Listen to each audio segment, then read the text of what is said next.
has promised to improve the country's social welfare system and establish a ministry to address the concerns of the country's indigenous population. And to other news, Russia has suspended its grains deal, blocking about 200 ships carrying grains in the Black Sea, though 2 cargo ships were later allowed. The United Nations, Turkey and Ukraine are pressing ahead to implement a Black Sea grain deal with a transit plan in place for 16 ships on Monday.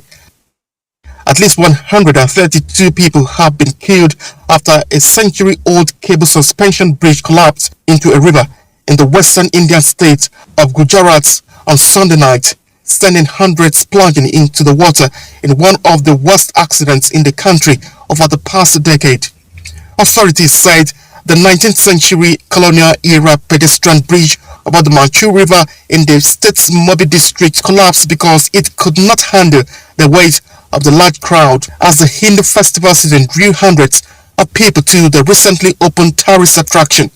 The footbridge had been closed for renovation for almost 6 months and was reopened just 4 days to the incident. And back home in Africa, Ghanaian President Nana Akufo-Addo has announced a budget call to salvage his country's crumbling economy. Nana Akufo-Addo explained the measures to support domestic production, a 30 cuts in budget discretionary expenditures and salaries of the president, vice president, ministers, deputy ministers, and political office holders. Charles Alpha, NTA News.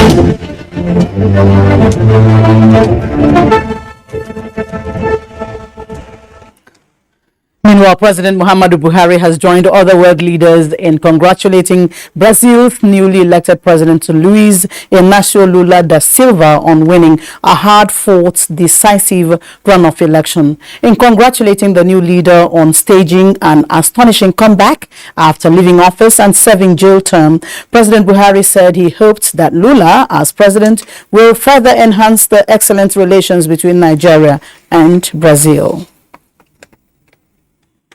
Also, President Muhammadu Buhari on Monday expressed heartfelt condolences to the government and people of India following reports that at least 141 people have died after a British-era bridge in Gujarat's Mobi collapsed on Sunday evening. Apart from those that died, 177 of the 500 have been saved, and teams are searching for several others who are still missing.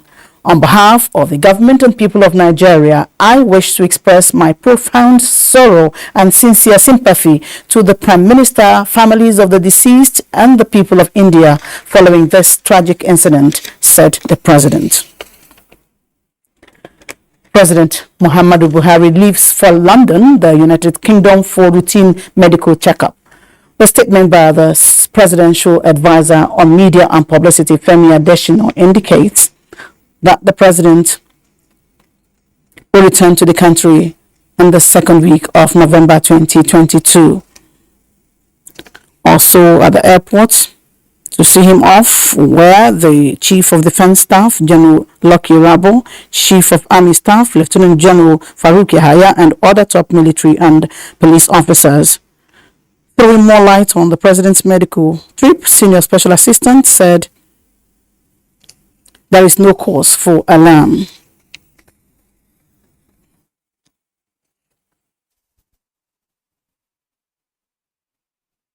And the last time he was there, it was about 6 or 7 months. So it is time for him to go and do it again. There's nothing to say he is unwell. As you and all Nigerians will have seen in the last couple of days, he's been up and about, carrying out the affairs of his office with a lot of enthusiasm, energy, running up and down the country. The president is okay. It's just a routine medical check. Some may say he left at the time that there's a security concern in this country. What can you say about that? The government is very clear. There's absolutely no reason for anyone to panic. These are matters that are with us for a long time, and we hope that we'll overcome. A safe and secure Nigeria is a shared responsibility. If everyone will do their duty, law enforcement agencies, We as citizens, we do our own part by giving information and helping law enforcement. It will be well with the country.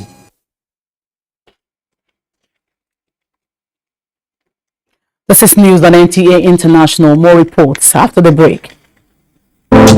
The Nigerian Television Authority NTA, in collaboration with Havel Corporate Concept, presents Beyond the Debate, a series for all the 18 presidential candidates in the 2023 general elections to present their manifestos and visions to the Nigerian public as a social contract.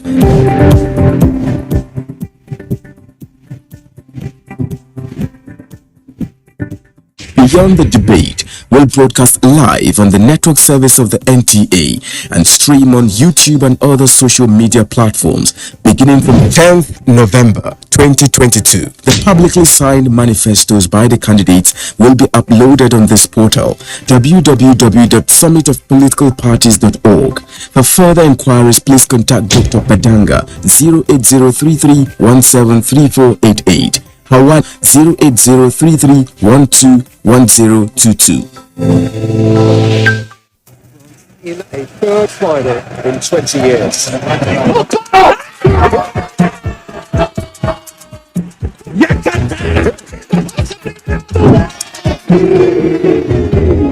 Simply out of this world. Yes, a GoTV decoder, GoTenna, and 1 month max subscription for only 6,900 naira. Watch all the 64 games live from Qatar on GoTV Super.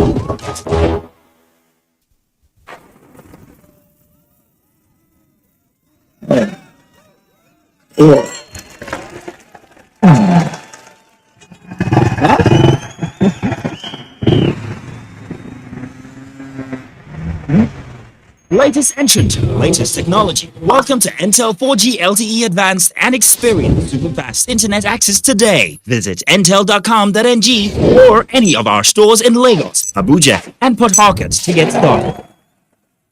Intel. Live more. Thanks for staying glued to us. Now, if the global system wants to truly empower women, ICT programs must address gender and class-based barriers to women's access. This was the position of women on the sideline of the 2022 African Women Conference in Banjul, the Gambia. Adebola Brooksland reports. It is an established fact that science, technology, and innovation are key drivers of the increasingly global and digital society. The African women said less than 30% of science, technology, engineering, and mathematics professionals are women, and that with the inequality persisting through the 21st century, the need for diversity, equity, and inclusion of women in STEM is there. I believe a woman with a laptop is more powerful than a man with a gun. The best way to infuse tech is to start at the grassroots.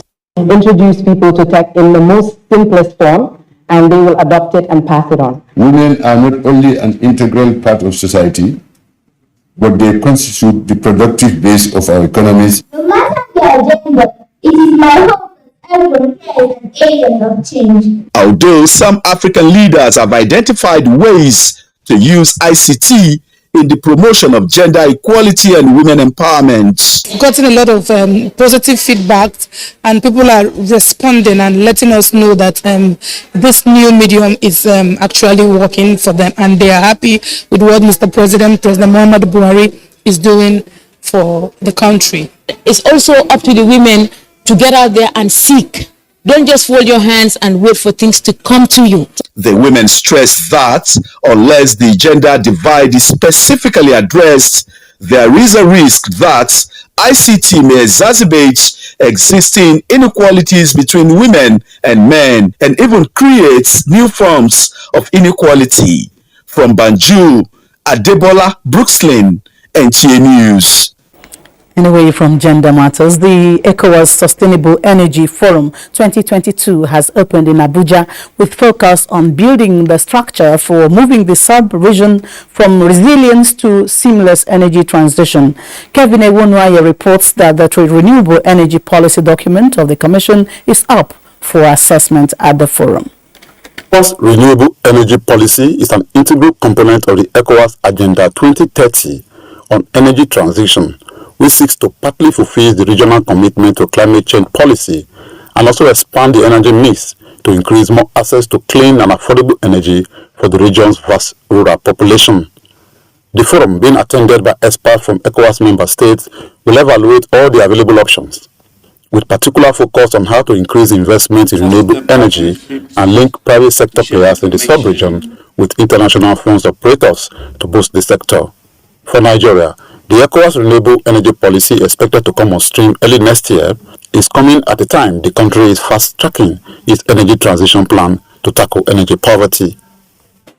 While Nigeria led the charge in becoming the first African country to develop such a detailed energy transition plan, we know the captured ambitions are not unique to us.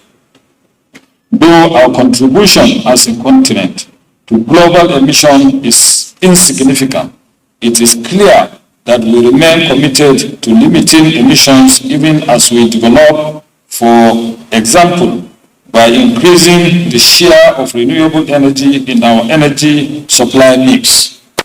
To date, only half of ECOWAS citizens have access to modern energy service. Hence, they are constantly deprived of the full benefit of electricity for socio-economic development. The two-day forum will also examine the implementation status of the National Energy Efficiency Action Plans in the building and industry sectors in ECOWAS member states. In Abuja, Kelvin Ebunwaye, NTA News. African trade union leaders want labor laws to be fully considered in negotiation and implementation of the African Continental Free Trade Area Agreement to protect rights of workers and domestic production. The union leaders took this position at the Africa Sub-Regional Workshop on Trade Unions and the African Continental Free Trade Agreement held in Abuja. Joseph Otsen reports. Officially launching January 2021, the African Continental Free Trade Area Agreement targets creating free flow of goods and services across 55 countries of the African Union and boosting trading position of Africa globally. Though projected to expand Africa's economy to $29 trillion United States dollars by 2050, African trade union leaders are calling for caution as over-liberalization may prompt disregard to labor laws, give greater advantage to larger companies to demarcate smaller businesses. Hide under the flexibility that may be created by the agreement to refuse to allow trade unions to exist in their companies, to refuse to allow collective bargaining. And also, most importantly, place the decent work agenda at the center of this engagement. We need to strive to increase our intra-regional trade beyond the standard of 14 to 15% by creating resilient value chains. At this forum put together by Organization of Trade Unions of West Africa, in collaboration with the International Trade Union Conference, union leaders are advocating trade union engagement on African Continental Free Trade Area Agreement negotiation and implementation strategies to ensure that labor laws are upheld. In Abuja, Joseph Utsen, NTA News.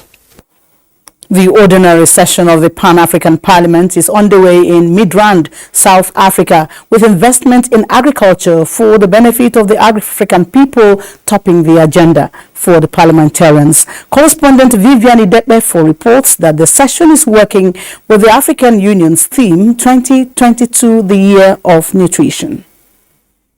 The disruption of wheat supply from Ukraine is said to have heightened malnourishment, especially among children under 5 years of age, out of which 58% are reportedly in Africa. President of the Pan-African Parliament, Fortune Charumbira, who decried the situation, especially as Africa accounts for 60% of uncultivated arable land, wants member states to reverse this trend by allocating minimum 10% of annual budgets to the agricultural sector in keeping with the Maputo Protocol.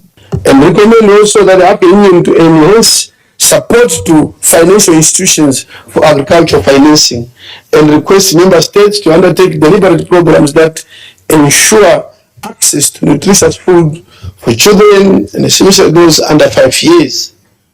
As members of parliament representing the people, we must place high priority on the needs of the citizenry, self-sufficiency in food production, so that we are able to feed our teeming population should remain a non-negotiable priority. We must unlock the food potential of the young citizens of our continent to contribute to food security and the advancement of technology and the economy of the continent. The session is also advocating the ratification of the Malabo Protocol to enable the Pan-African Parliament play its role of legislation. Vivian Itepefo, NTA News. As the 2023 general elections get closer, APC support groups are intensifying efforts to ensure that the party's presidential candidate Bola Ahmed Tinubu emerges victorious at the polls. Elizabeth Omori, who was at an advocacy meeting at the instance of the National Commission for Refugees and Internally Displaced Persons, reports that the group insists that the Tinubu-Shetima ticket will promote continuity for Nigerians to keep enjoying the dividends of democracy. While applauding the commission for the progress made so far, the group urges Nigerians to vote wisely and shun acts capable of hampering the success of the party at the polls. Public office holders must continue to invest in human capital development with deliberate interest to bridge the poverty rate in the country. Speakers at the third Rabiu Musa Kwankwaso colloquium believe that his high level of interest in education and economic development set him apart for the nation's presidential seat. David Ire reports. The colloquium is a platform for a yearly review of the targets set by the celebrant for the emancipation of the less privileged. Scholars drawn from various tertiary institutions within and outside the country have reviewed his achievements in all sectors of the economy and come to the conclusion that giving him the presidential capacity is the best option for Nigeria. The development of this particular ideology of Konkosia, as well as extending it to replicate a philosophical movement into this particular country and continent of Africa, is an addition that has taken him beyond the boundaries of the antiquated political thinkers. We've seen the human aspect of a man God has called to rescue people and to put laughter on the lives, on the faces of families, poor families. And look at today, there is somebody to be reckoned with. What the celebrant started 3 years ago to mark his birthday has now become a global stage for others to recall his memorable days in public office. The best investment for any politician is education, because our strength in Kano, in northern Nigeria and Nigeria is mainly because of education. Over 3,000 beneficiaries of his postgraduate scholarship program, drawn from the 36 states and the FCT, paid special tributes to him on his 36th birthday. In Abuja, David Ire, NTA News. And that's it on the news. Do remember to connect with the NTA in the fight against rape and rapists. On behalf of Franklin Efe, who's been on sign language, this is Nancy Godiangoni Hussein. Thanks for watching.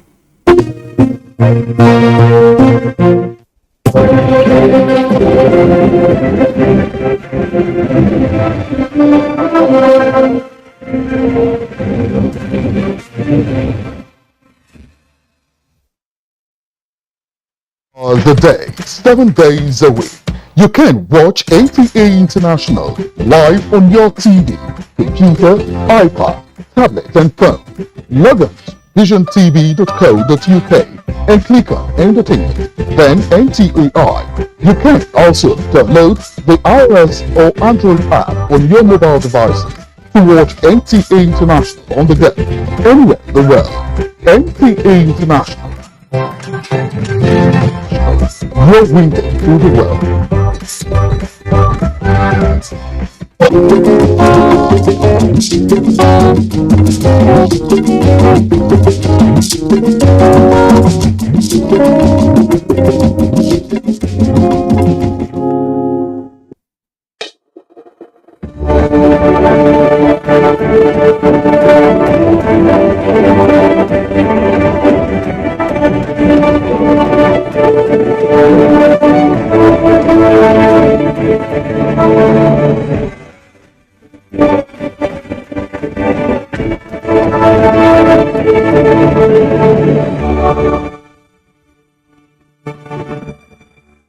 Section 37 of the Nigerian Oil and Gas Content Development Act of 2010 states that, and I quote, "For every project for which a plan is submitted, an operator shall carry out a program and make expenditure to the satisfaction of the board for the promotion of education, attachments, training, research and development in Nigeria in relation to its work program and activities." End of quote. Hello and welcome to this week's episode of the Local Content Television. I am your regular host, Priya Baka.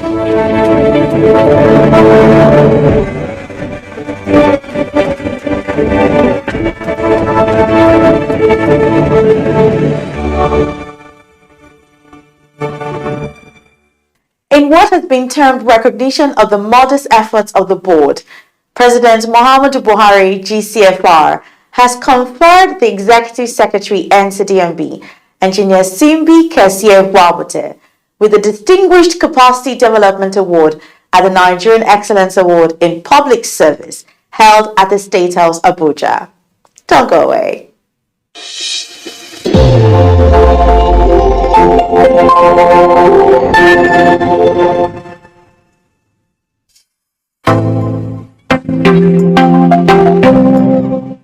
The President, Commander-in-Chief of the Armed Forces, President Muhammadu Buhari, has conferred the Executive Secretary of the Nigerian Content Development and Monitoring Board, NCDMB, Engineer Simbi Kessier Wabute, with the Distinguished Capacity Development Award at the Nigeria Excellence Award in Public Service, NEAPS.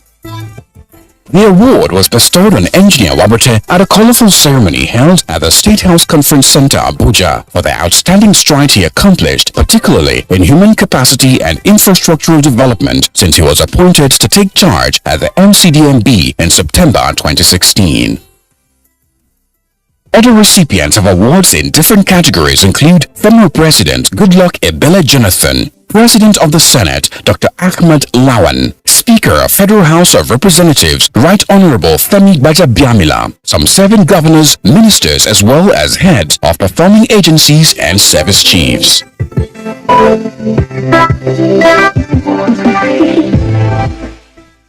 Delivering his address, President Muhammadu Buhari stated that the national recognition is intended to motivate other public officials to dedicate themselves and perform diligently in office. He noted that the awardees were being recognized for exhibiting transparency and accountability in the discharge of their responsibilities. I know that public officers will be challenged to perform above board now that they know they are being monitored by the people. Public service is a public trust where officers and even employees must be accountable to the people whom they should serve at all times with utmost responsibility, integrity, loyalty, and efficiency. I want to thank the best strategic media communication consultants, publishers, and ardent supporters of this administration for this initiative and for deploying one of the best indices to determine the level of performance of public officers. In his speech at the ceremony, the Secretary to the Government of the Federation, Boss Mustafa, explained that nominees were selected independently and professionally by the team of assessors constituted by the best strategic media.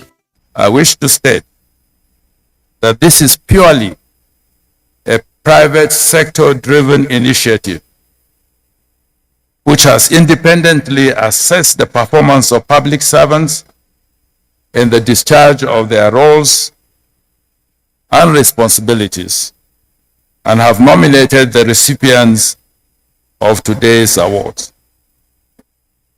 This is indeed a scorecard of our public officers at different levels and endeavors. And I'm glad that Mr. President, in spite of his very heavy schedules, has accepted to be here today to recognize and charge you, particularly awardees, to do more in the performance of your duties.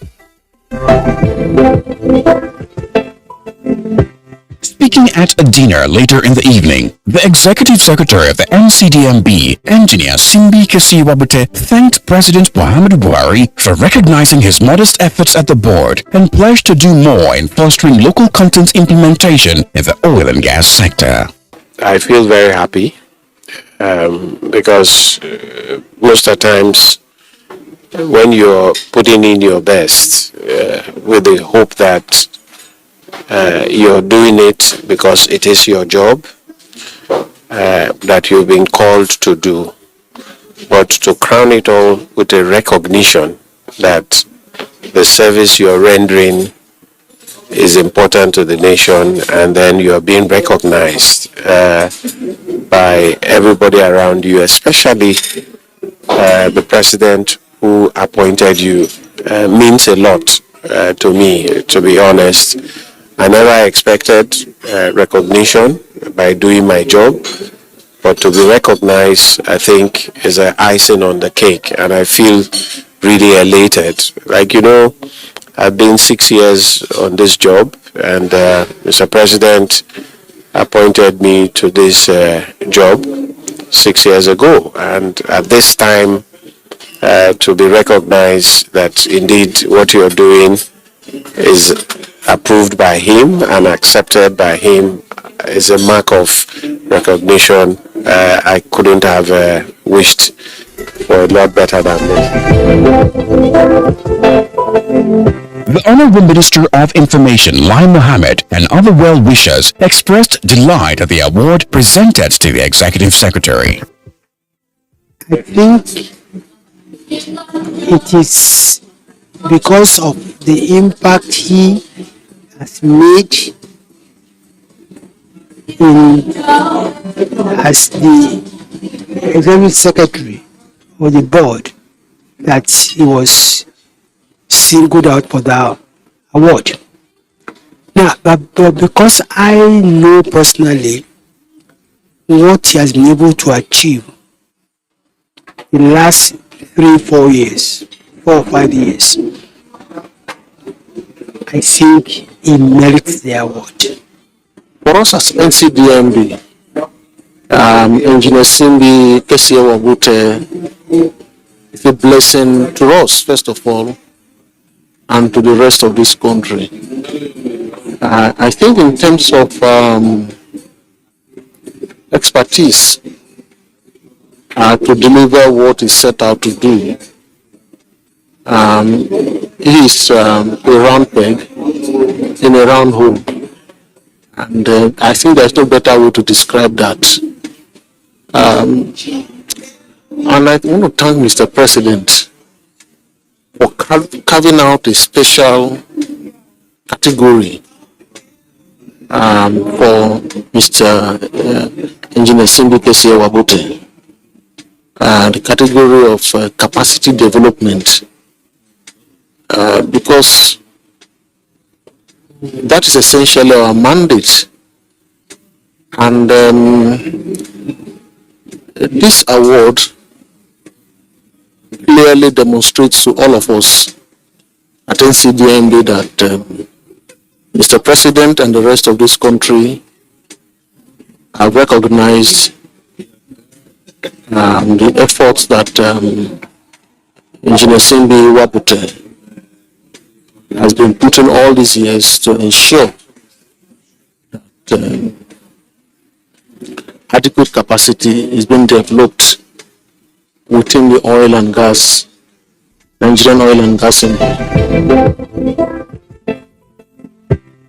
Engineer Simbi Kasiwabute dedicated his award to the management and staff of the NCDMB for their hard work and his family, who have given him all the necessary support to enable him succeed.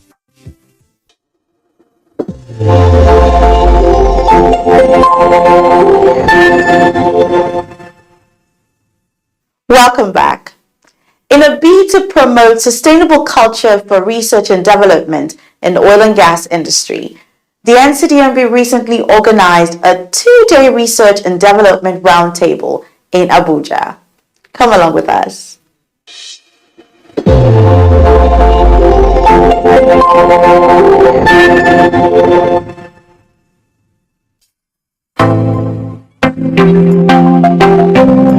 The Nigerian Contents Development and Monitoring Board, NCDMB, recently convened the second Nigerian Oil and Gas Industry Research and Development Roundtable in Abuja with the theme Fostering Cooperation Amongst Stakeholders Involved in the Oil and Gas Value Chain. The general purpose of the roundtable is to set up a common agenda for achieving the strategic initiatives contained in the NCDMB 10-year strategic roadmap on research and development for the oil and gas industry through R&D networking, data sharing, gap closure, value proposition, as well as partnership promotion. Providing the background for the R&D Roundtable, the Director, Planning, Research and Statistics, NCDMB, Patrick Dazibaoba, explained that the event was organized to assess the level of the board's R&D activities, analyze current energy trends, and identify what could be done to improve the landscape. The essence of the R&D Roundtable is to enable us assess the progress of NCDMB research and development activities.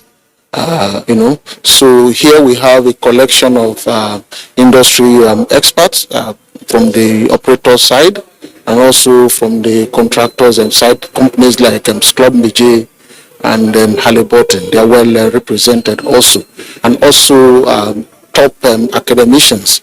And we also have the NCDMB Research and Development Centers of Excellence from the 5 universities that were currently, undertaking that activity. So they are all here, and the essence is for us to brainstorm and look at review our work progress and look at current energy trends and see what we can do to be able to improve the landscape. In his presentation, the General Manager, Research, Statistics and Development, Abdul Malik Halilu, gave details of the board-sponsored Centers of Excellence and other interventions that the board has provided in the research and development value chain.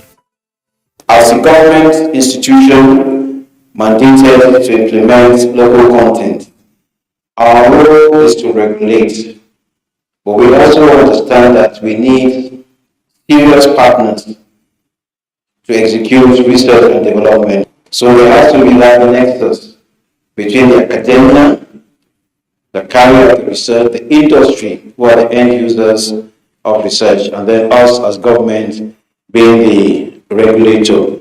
We already have launched the NCDMB Center of Excellence project. Again, in line with the NCDMB structured way of doing things, we started with the needs assessment phase, just to ensure that we understand where the industry is and what is required from a technology development perspective. And then we know the current position of the institutions that we want to support. And it's around a governance structure, providing the right set of complements of equipment, sustainable funding, alliances with global research centers for the purpose of joint execution of research, peer review, and knowledge exchange. The chairman, Petroleum Contractors Trade Section, Tayo Akinkumi, spoke on the importance of sustainable research and development, emphasizing that R&D needs to be viable to be able to drive itself. The scientists of today, in the scientist space of today, needs to be economically, well, as an economic factor, right? In other words, there's going to be a good understanding of where this might be. It's not going to start getting into the advanced research side of that sector. Then the last part of it, which I think is also quite important, is that scientific knowledge has to have innovative targets. So when we think about this, we need to set up labs that work. We need very smart people to drive those labs, to run those labs, to design the programs, to do what we need to get it. And then, because of that, we'll be able to do an innovative, applicable, generic. The managing director, Tenaris Global Services, Rosario Osobaze, spoke on collaboration as a unifying factor for deepening research and development in the Nigerian oil and gas sector. The industry is relevant to bring in research opportunities, like I earlier said, and offer training opportunities that can strengthen this research, as well as providing research grants and placements that enhance any body of research that is currently being conducted. And of course, the academia or the academic world has, the responsibility of creating disciplinary knowledge that is focused towards driving R&D, apart from the fact that, as innovative concepts, we continue to have knowledge transfer skills developed from the process of R&D. Some of the participants commended the NCDMB for hosting the roundtable and urged other stakeholders to take a cue from the board. This roundtable has proved to be one of the most engaging R&D roundtables that I've been involved in, because the entire sessions, I think we've done 5 sessions so far, they have been very, very enlightening, engaging, and highly insightful. You can't do R&D successfully without collaboration, and that was what we started with, talking about the triple helix model that will be used to deploy R&D. And basically, we are looking at homegrown technologies, problem-solving skills, where the entire parties are involved, and then, you collaborate and deliver on such R&D mandates. And even while we were discussing, we found out that there is need to have research networks, okay? Because we found out also that some of the professors who are very good at their subject areas are leaving the system, and there's need to have this fora so that there is mentorship. I appreciate NCDMB in their efforts so far, but we need to do more. A lot of researches are there on shelves, and the first obstacle, I think, in my opinion, is funding. The second challenge also has to do with the gap between the industry and the academia, as well as government.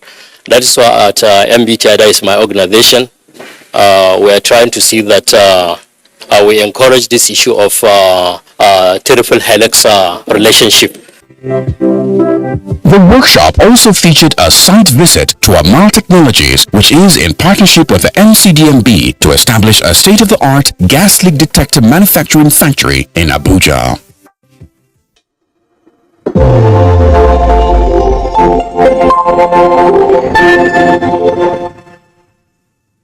On the Local Content Champion segment this week, we feature a special interview with Executive Secretary of the NCDMB, Engineer Simbi Kesye Wabote.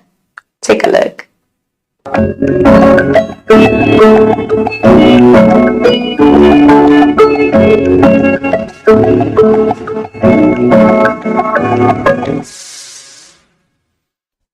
Exactly 6 years ago, Engineer Simbi Kasiewabute was appointed as the Executive Secretary of the Nigerian Customs Development and Monitoring Board (NCDMB) by President Muhammadu Buhari, GCFR. One of Engineer Wabute's first and most strategic action was the development of Nigerian content 10-year strategic roadmap to provide a pathway for growing Nigerian content to 70% by 2027. Taking over as the Executive Secretary of NCDMB, I needed to know where the organization was when I came on board. And then I needed to ask myself, where do I want to take the organization to in the next 10 years? So we then had to sit down, got a couple of consultants working with KPMG. We first of all evaluated the current state of the organization since it was established from 2010 up until 2016. What has it achieved? Has it achieved its objectives? How have they moved the needle? We needed to establish that. We had to now say, where do we want to be in the next 10 years? Which now gave us a clear roadmap on the things that we needed to do. So for me, I think knowing where you are and trying to understand where you want to be is the most strategic software. Another remarkable achievement was the completion of the 17-story Nigerian Content Tower within 5 years using a local vendor and local resources. Completing our head office building, which is a 17-story floor building, which we did complete on record time. Despite the COVID challenge, despite all challenges that we faced, in 4.5 years' time, we were able to complete that building and moved into that building. Currently, we're using. So for me, those were extremely strategic. The NCDMB has also grown Nigerian content from 26% in 2016 to 47% today. Within this period, the NCDMB grew the Nigerian Content Intervention Fund to $500 million. I make bold to say that the Nigerian Content Intervention Fund, which is being managed by Bank of Industry, is one of the most successful loan schemes in this country. Almost 98% successful. And these are also helped to a large extent to cushion the effect in terms of doing business in the country. Because today, the interest rates that is being paid on the back of that fund is just 6%, whether you borrow naira or dollar. It's been hugely successful. And we are doing the same thing with Nexim Bank, that we gave $50 million, with them bringing in their own counterpart funding of $50 million in order to support working capital and as well as women in oil and gas. So those have been very successful, and the testimonies are there to show.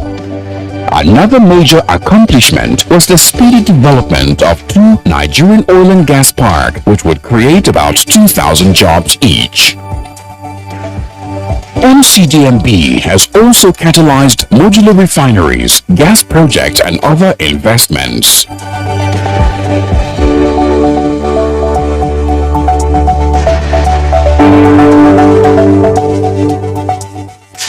The last 6 years of NCDMB has been eventful, and we look forward to the future accomplishments under Engineer Simbi Kasiewabute.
This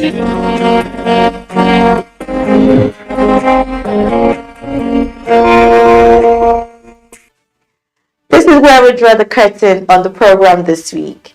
Here's hoping you've had a nice time being with us. Thank you for watching. Please stay safe and see you next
in a third final in 20 years.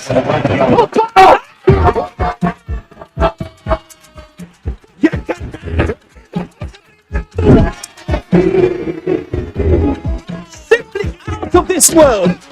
Get a GoTV decoder, GoTenna, and 1 month max subscription for only 6,900 naira.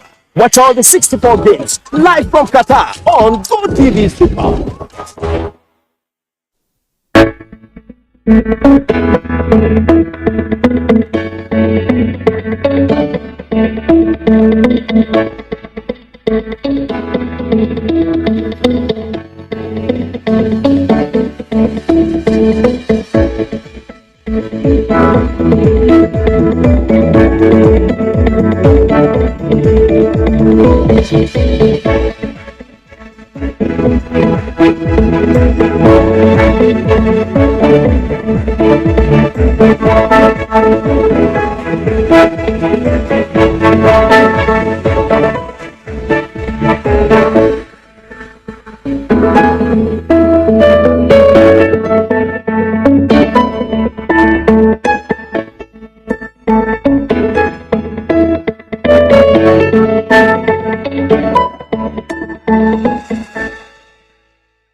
This is the network service of the NTA.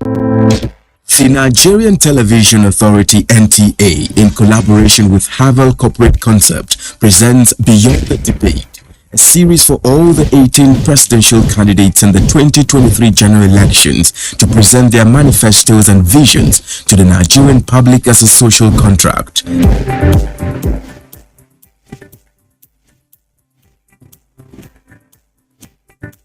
Beyond the Debate will broadcast live on the network service of the NTA and stream on YouTube and other social media platforms beginning from 10th November 2022. The publicly signed manifestos by the candidates will be uploaded on this portal, www.summitofpoliticalparties.org. For further inquiries, please contact Dr. Adanga 08033173488. Howard 08033121022.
Bet on your luck with OneXBet. Test your luck and get a chance to win one of the super prizes. Bet on the sports event with OneXBet. Get the tickets and take part in the super cool prizes draw. TechnoSpark smartphone, powerful generator, or a cool Bajaj motorcycle. Bet on your luck with OneXBet.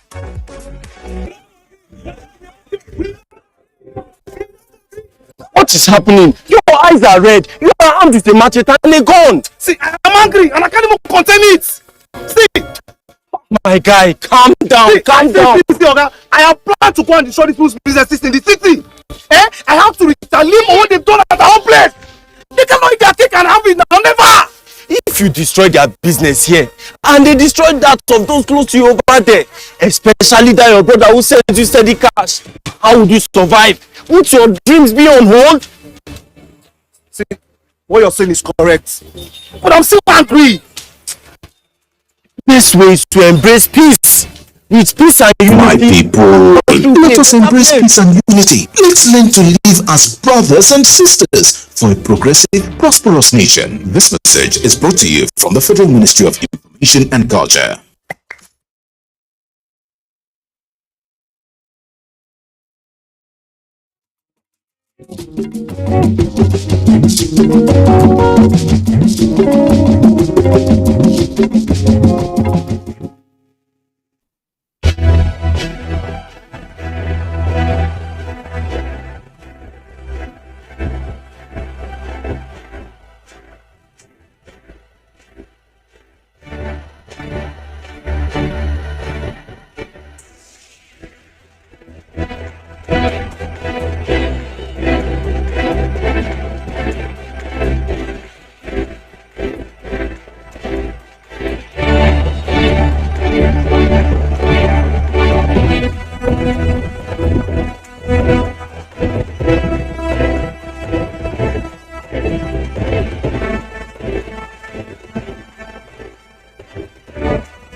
and welcome to BOI Impact. I'm Shion Olagunju. On this edition, we will take you through the recent signing of a Memorandum of Understanding MOU between the Nasarawa State Government and the Bank of Industry for the launch of a 500 million naira youth revolving fund scheme to boost micro, small and medium businesses in the state, where each of the parties provided 250 million naira each. The fund targets beneficiaries in critical growth sectors such as manufacturing and processing, ICT, digital marketing and e-commerce, transportation, creative industry and entertainment, agribusiness, healthcare and fitness, education, renewable energy, eateries and cafeteria, arts and crafts, as well as solid minerals processing. It will also offer MSME operators opportunities to expand and diversify their businesses and promote new ones.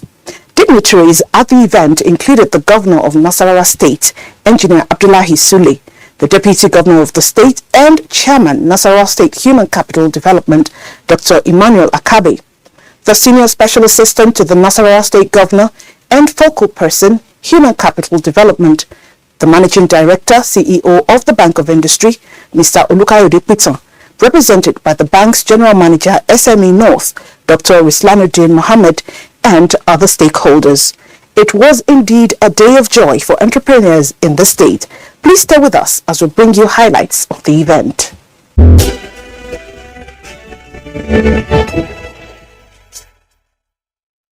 The Bank of Industry, as the oldest and largest development finance institution in Nigeria, has continued to support MSMEs to generate considerable multiplier effects such as jobs creation and poverty reduction, both of which enhance Nigeria's socioeconomic condition. BOI has over the years partnered with different state governments, jointly taking steps towards accelerating Nigeria's industrial and economic development.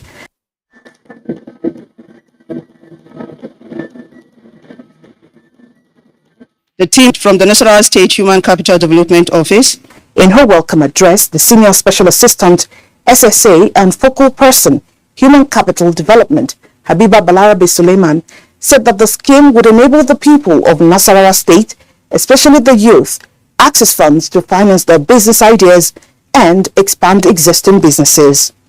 Nasarawa State Government, desirous of improving the quality of lives of its citizens, has deemed it fit to take on human capital development as a game changer and has continued to strive towards excellence, among others.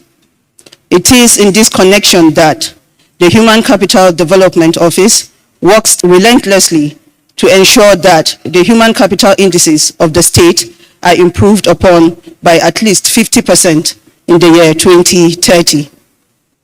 It is imperative to stress that, given the present rapid technological advancement into a technological-based economy, where life as we know it is evolving beyond imagination, where the things we thought were impossible are now possible and even becoming a norm. This is why it has become a prerogative for every individual, unit, institution, and government to rise to the challenge of accelerating growth and development so that we could retain life and living as well as maintain our relevance on the global arena. The team from the Nasarawa State Human Capital Development Office visited the Bank of Industry with a proposal to partner and create an avenue where the good people of Nasarawa State, especially the youth, can find access to funds to finance their business ideas and expand existing businesses.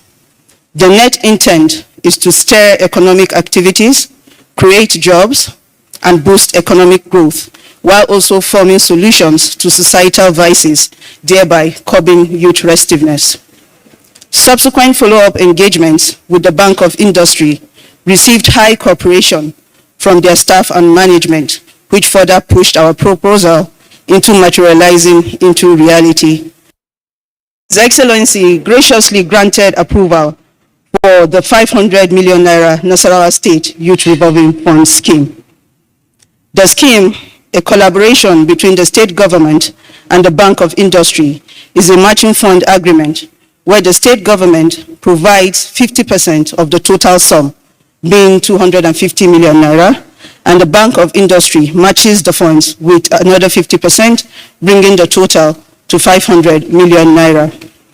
The remarks of the Managing Director of BOI, Mr. Olukayode Piton, presented by the bank's General Manager, Small and Medium Enterprises North, Dr. Rislanuddin Mohammed, revealed that the scheme was developed to provide assistance to indigenous entrepreneurs engaged in micro, small and medium businesses in Nasarawa State.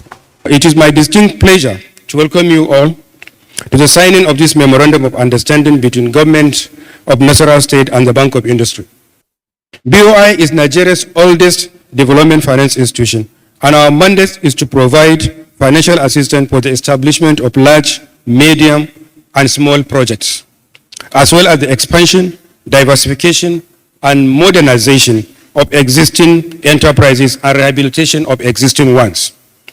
In line with this mandate, we play a significant role in supporting Nigerian enterprises by providing innovative financial services, mostly through single-digit interest loans that we provide with medium to long-term tenors, as well as moratorium opportunities. This MOU is in respect of the 500 million Youth Revolving Fund, YRF, scheme, which was developed to provide financial assistance to indigenous entrepreneurs who are engaged in micro, small, and medium businesses situated in Nasarawa State. The YRF scheme is a matching fund agreement, which means that both the state government and the Bank of Industry contributed the like sum of 250 million to the fund. The strategic partnership is a testament of the appreciation of both parties that youth entrepreneurship is a very critical driver of growth and development in the state and indeed in the nation at large. We are optimistic that this funding partnership will expand the capacity and productivity of micro, small and medium enterprises in this great state. The YRF scheme shall be utilized for the provision of both term loans for the procurement of industrial and business equipment, as well as working capital loans for raw materials and other consumables. The fund will be administered at a single-digit interest rate with a tenor of between 3 to 5 years. This matching fund will also target beneficiaries in the following sectors that have been identified as critical growth sectors, and these are manufacturing and processing, ICT, digital marketing and e-commerce, transportation, creative industry and entertainment, agribusiness, healthcare and fitness education, renewable energy, eateries and cafeterias, arts and crafts, and solid minerals processing.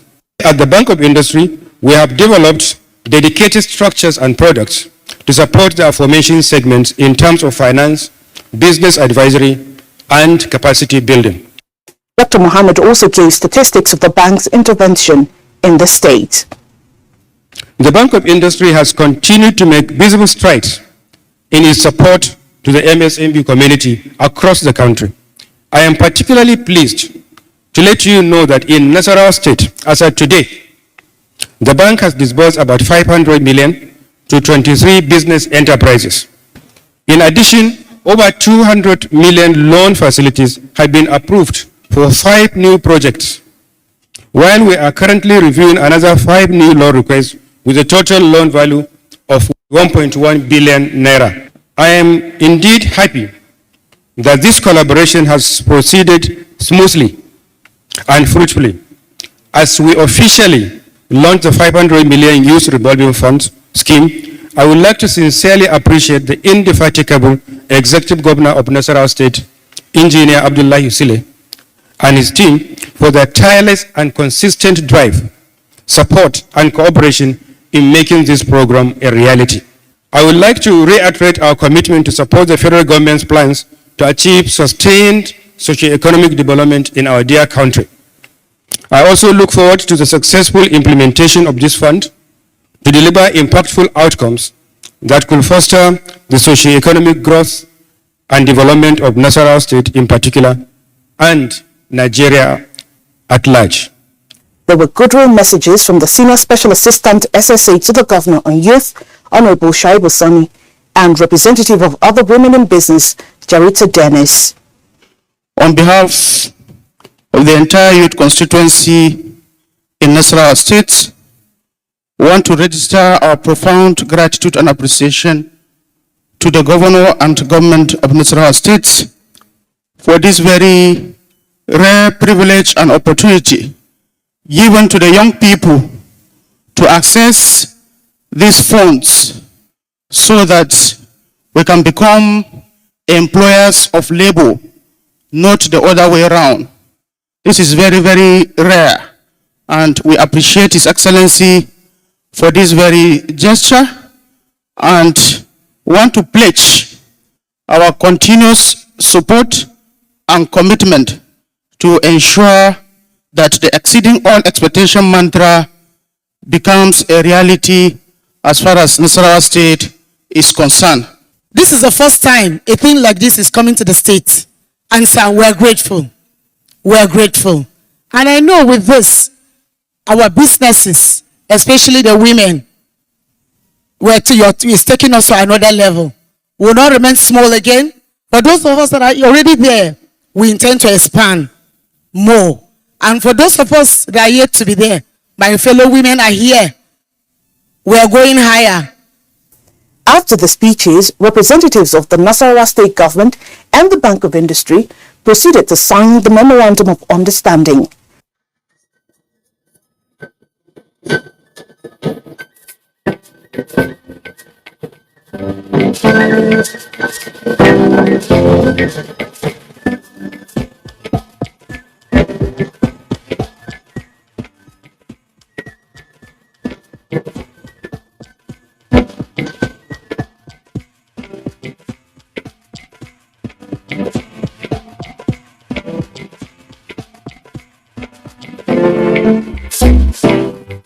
In his speech to launch the scheme, the Nasarawa State Governor, Engineer Abdullahi Sule, commended BOI for the partnership.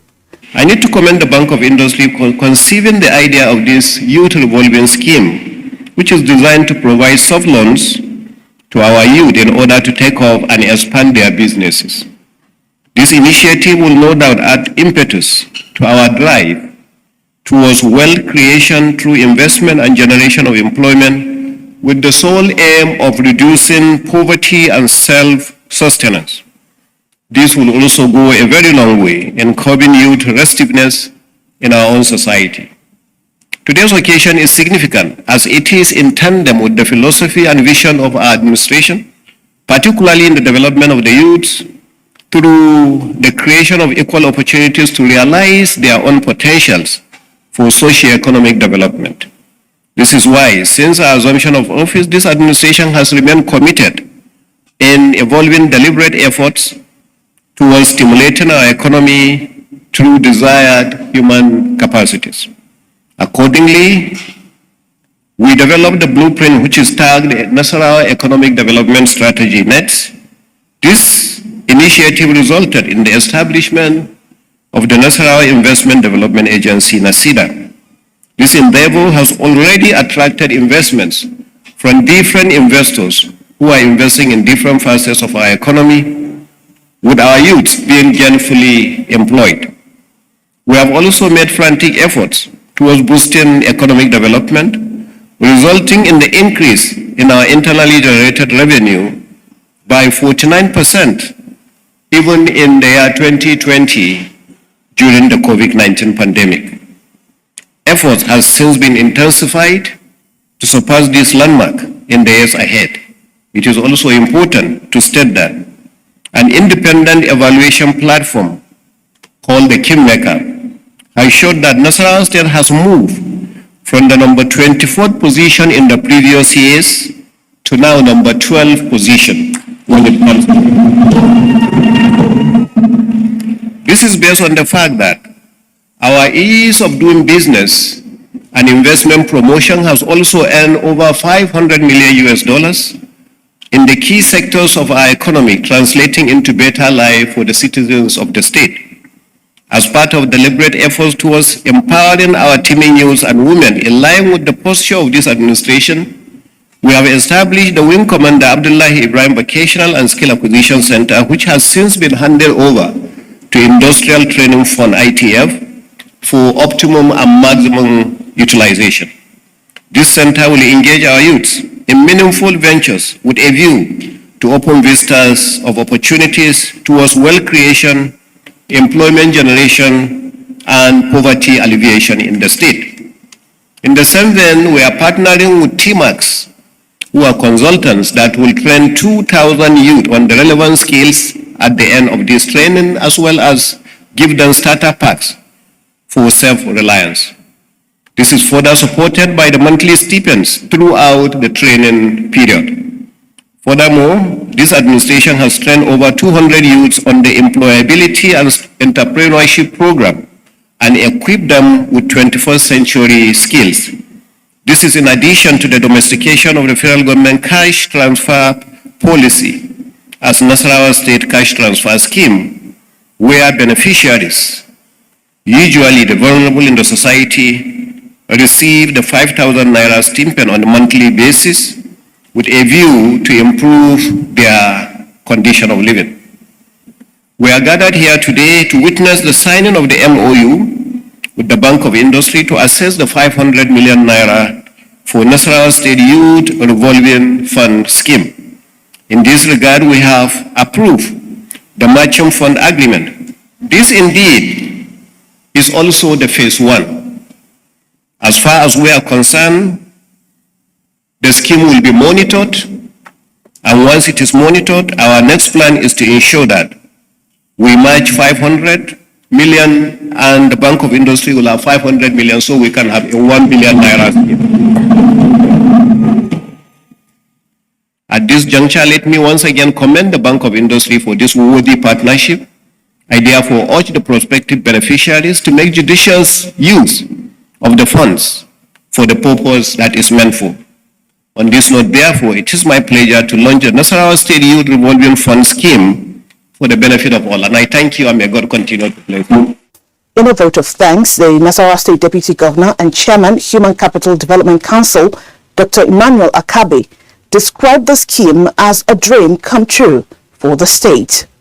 This, like His Excellency said, a part of his dream to see that Nasarawa State get industrialized from the very low to the very high, from small, from micro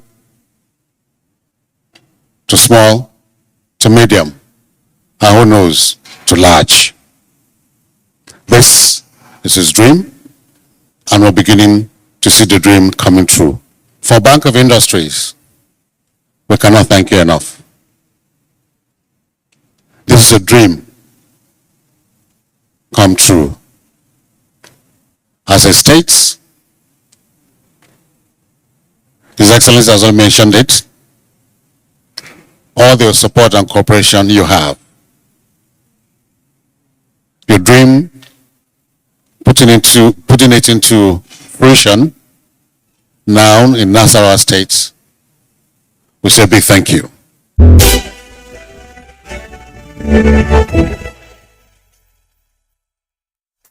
Thanks for staying with us. You're watching BOI Impact. That pragmatic step taken by the government of Nasarawa State will ensure that MSMEs thrive in the state. The Bank of Industry continues to work assiduously hard to ensure that the mission of the bank to transform Nigeria's industrial sector by providing financial and business support services to enterprises is sustained. The 500 million naira Nasarawa BOI Youth Revolving Scheme will definitely aid the development of MSMEs in the state. The Bank of Industry is ever ready to work with more development partners to ensure that the federal government of Nigeria's aim of industrializing the country is achieved.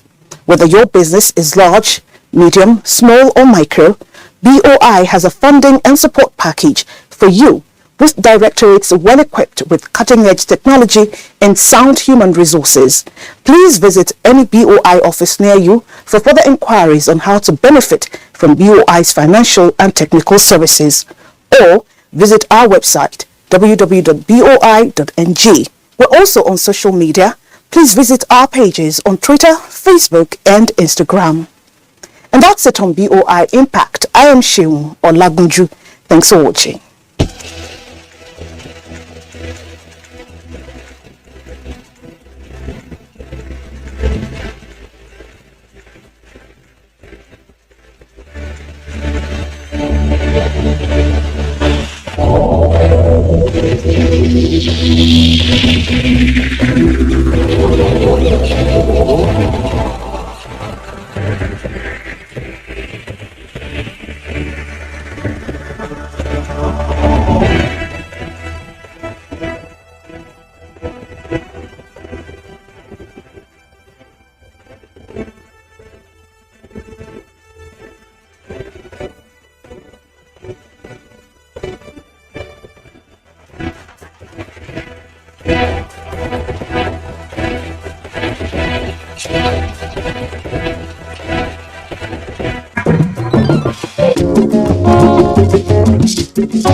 What is happening? Your eyes are red. You are armed with a machete and a gun. See, I am angry and I can't even contain it. See. Oh, my guy, calm down, calm down. See, Oga, I have planned to go and destroy these people's businesses in the city. I have to retaliate for what they've done at our place. They cannot eat their cake and have it now, never. If you destroy their business here, and they destroy that of those close to you over there, especially that your brother who sends you steady cash, how would you survive? Would your dreams be on hold? See, what you're saying is correct. But I'm still angry. The best way is to embrace peace. With peace and unity. My people, let us embrace peace and unity. Let's learn to live as brothers and sisters for a progressive, prosperous nation. This message is brought to you from the Federal Ministry of Information and Culture. From dusk to dawn, 24 hours a day, NTA International is with you. In your living room, office, and everywhere, anywhere. We provide a company you desire in terms of balanced and up-to-date news, programs, and the best of entertainment.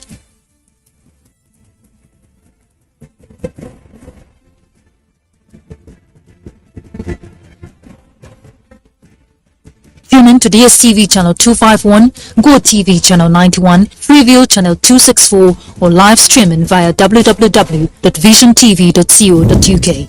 And to watch NTA International in the USA, Canada, and Mexico, use the following satellite parameters. You can also see us on Facebook and YouTube for quality content on the go. NTA International, Africa's window to the world. 24 hours a day, 7 days a week. You can watch NTA International live on your TV, computer, iPad, tablet, and phone.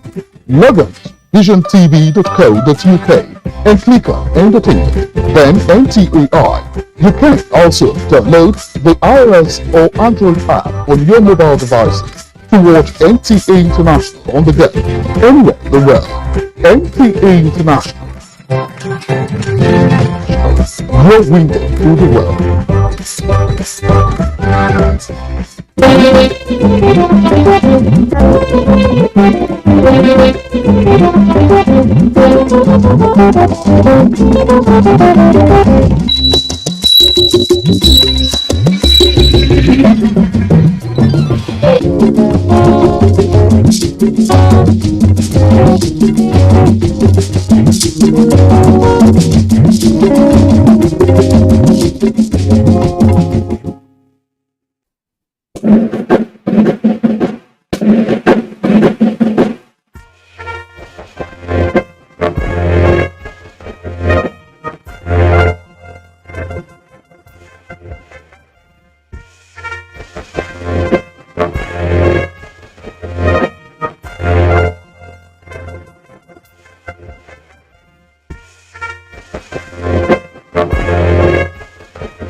On customs duty this week, World Customs Organization delegation engages Nigeria Customs Service, seeks to collaborate, enhancing the service's integrity.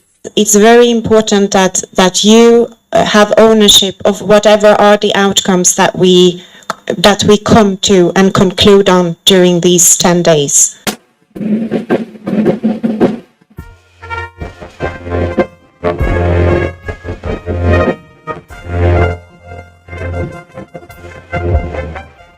The Nigeria Customs Service today is no doubt driven by integrity, most especially with the posture of the Comptroller General of Customs, Colonel Hamid Ibrahim Ali retired, CFR, as he strives to deliver fully on his mandate of reform, restructure, and raise revenue. Therefore, whatever contribution that will aid achieving maximum performance with integrity is welcomed by the service. As such, the visit of World Customs Organization representatives to the headquarters of Nigeria Customs Service with a view to engaging officers of the service at various levels on a 10-day interactive session is heartily embraced, and the session commences with members of the delegation assuring the service of readiness to synergize with it. This concept of integrity has become very vital if you look at the work of customs in general. So we are really going to work with you very closely and assist you to identify other critical things that are very subtle that we might not see it just by looking with the optical eyes. But as the more we engage, you will be able to surface them. To start with, the World Customs Organization representative relate achieving through integrity with deployment of technology. It's important that everybody here understands that promoting integrity, fighting corruption is should be understood in the sense of customs modernization. So I think that's the basic idea that we want to address you today to the management. In its submission, Deputy Comptroller General of Customs Hamza Gomi submits that while the Nigeria Customs Service welcomes this collaboration, which he believes will be beneficial to service, the service has continued to take steps towards enhancing its integrity, having hitherto observed gaps. We have looked at the revised Kyoto Convention. The convention was as a result of the cumbersome process being observed and the corruption that is involved in the clearing process. And that came as a result of the opportunities and gaps that are in the process and the procedure of import and export processes. Now, the management felt the best to do is to close these opportunities and gap and the contacts. And the best way to do it is to automate its processes. As the session becomes more interactive, giving room for questions and answers, the various sessions that would hold are tied to anticipated outcomes that, if achieved, will benefit the Nigeria Customs Service greatly. The expected outcomes of this mission, according to this strategic plan, is to enhance the integrity, legislation and practices, to reinforce strategies on this matter, and to create a national training plan for Nigerian Customs Service staff, to improve the image of the Nigerian Customs Service, to develop a more comprehensive and sustainable institutional integrity culture through the effective application of policies, guidelines and codes of ethics and conduct, as well as the proper treatment of risk to integrity, and finally, development of a governance tool capable of promoting the adoption of institutional measures and action aimed to effectively prevent, detect and punish fraud, acts of corruption, irregularities and misconduct, which can be prevent the National Customs Service from achieving objectives at all levels. It's very important that you have ownership of whatever are the outcomes that we come to and conclude on during these 10 days. The 10-day session is expected to establish a picture of the situation in Nigeria Customs Service, come up with an action plan to address what needs to be addressed, and eventually have a service of the nation's brain.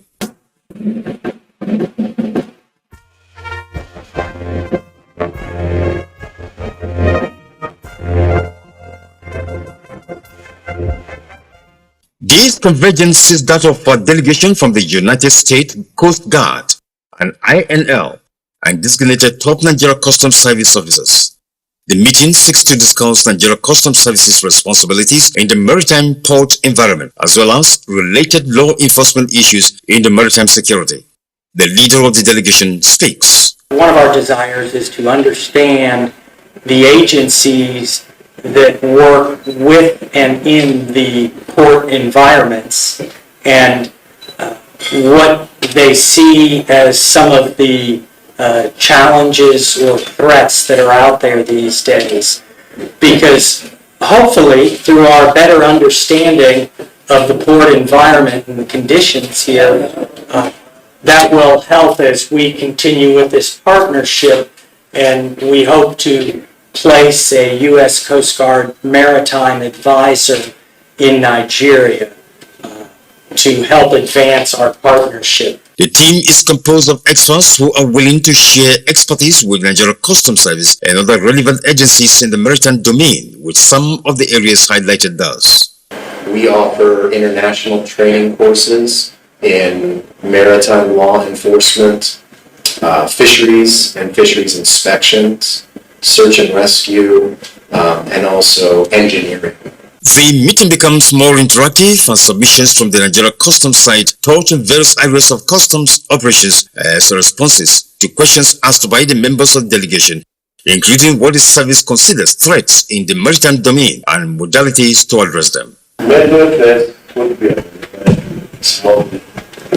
So that smuggling aspect, because whether you are trying to facilitate trade, collect revenue, you are conscious of the legitimacy of that revenue trade.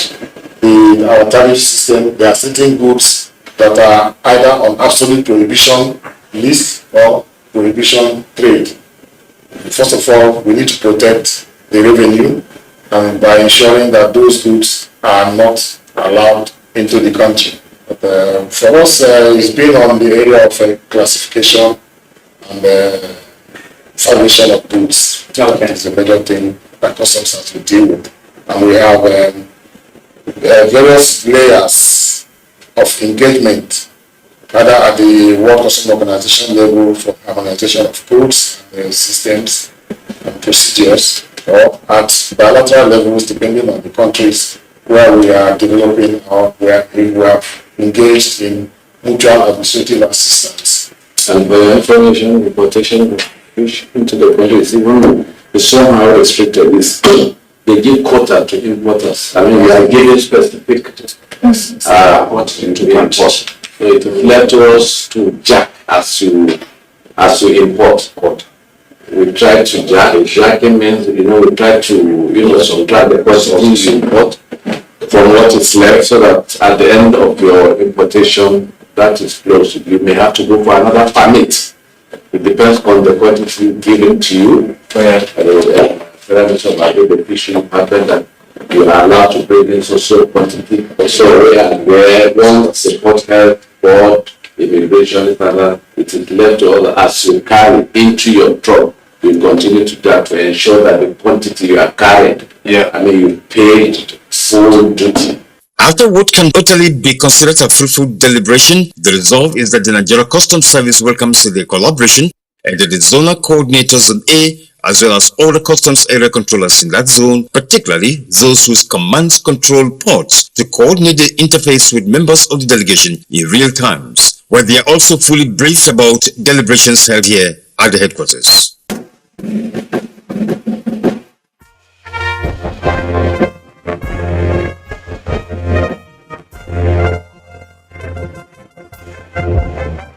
The fact that smugglers have continued to suffer severe losses in the hands of operatives of Federal Operation Unison B, Kaduna, is uncontestable, and the sustained interceptions, as Comptroller Al-Bashir Hamisu will always say, is a thing of joy. Records of interceptions by the unit between 25th September and 27th September 2022 indicate that the unit has made 132 interceptions, with a cumulative duty paid value of 690,821,657 naira 21 kobo.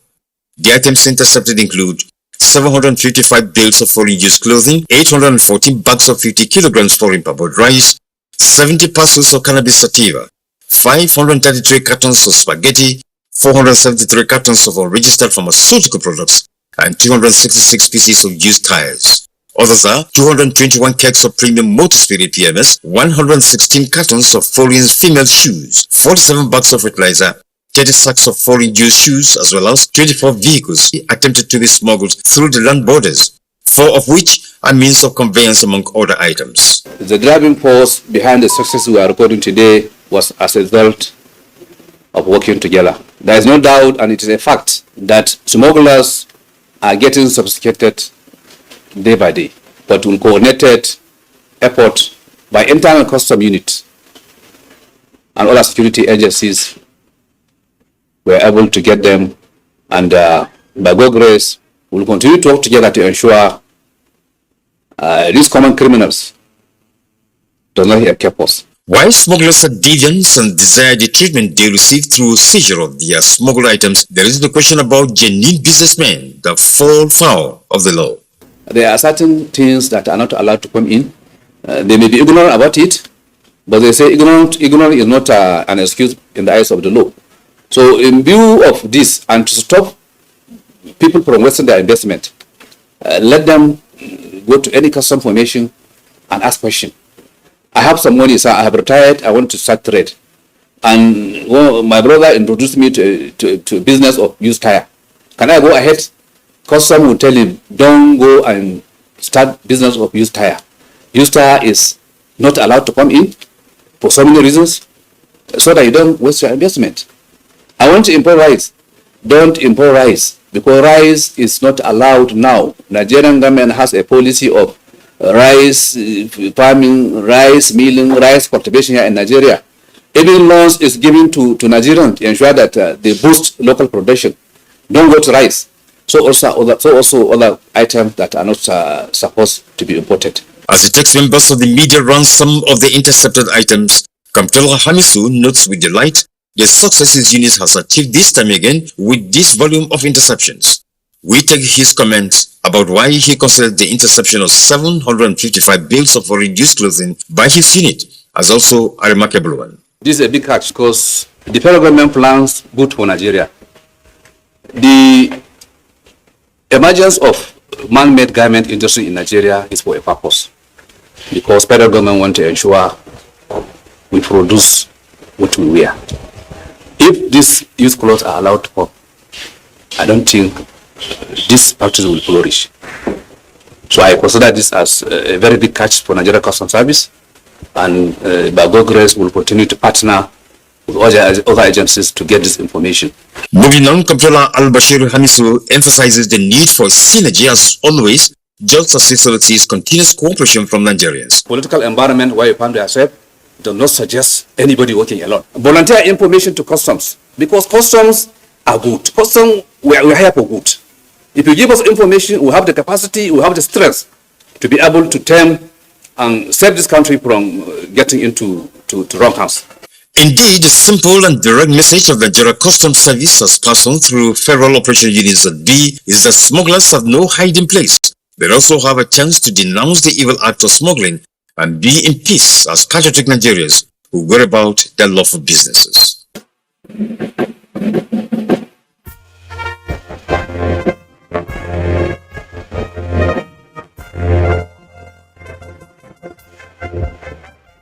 The Western Marine Command, which is the amphibious arm of the Nigeria Customs Service, has remained dogged in keeping smugglers in check at the western waterways of the country, with consistent interceptions that pose real setback to the unscrupulous elements. Between June and 27 October 2022, the command has intercepted items with a cumulative duty paid value of 2,223,808,950 naira in 16 seizures. The items seized include 29,660 parcels of cannabis sativa weighing 16,663 kilograms, 1,575 bags of 50 kg foreign purple rice, 28,735 liters of premium motor spirit, 2 sacks of suspected gunpowder, and 7 wooden boats used as means of conveyance of their items attempted to be smuggled among other seizures. Factors that aided the performance of the command: credible information, strategic intelligence-driven surveillance, community engagement, stakeholders engagement, and patriotic Nigerians coming with voluntary information to aid the service. We, on our part as a service, we deploy the needed energies, manpower, and logistics to arrive at those seizures. While Comptroller Abubakar Umar rejoices all interceptions made by the command, he particularly cannot fail to single out the interception of such a huge volume of cannabis sativa, especially at this material time. You can imagine the quantity of cannabis that will go into Nigerian markets with this value going in. Already we have insecurity in our doorsteps. This is the second time as a command we are intercepting a large quantity of cannabis sativa on behalf of Nigerians. We have youths in our homes. We have works in our homes. What Nigerians don't understand, and the public, drugs are principal drivers of crimes. No heinous crime can be committed without the influence of drugs. The kidnapping, the Boko Haram, all other vices are induced by drugs.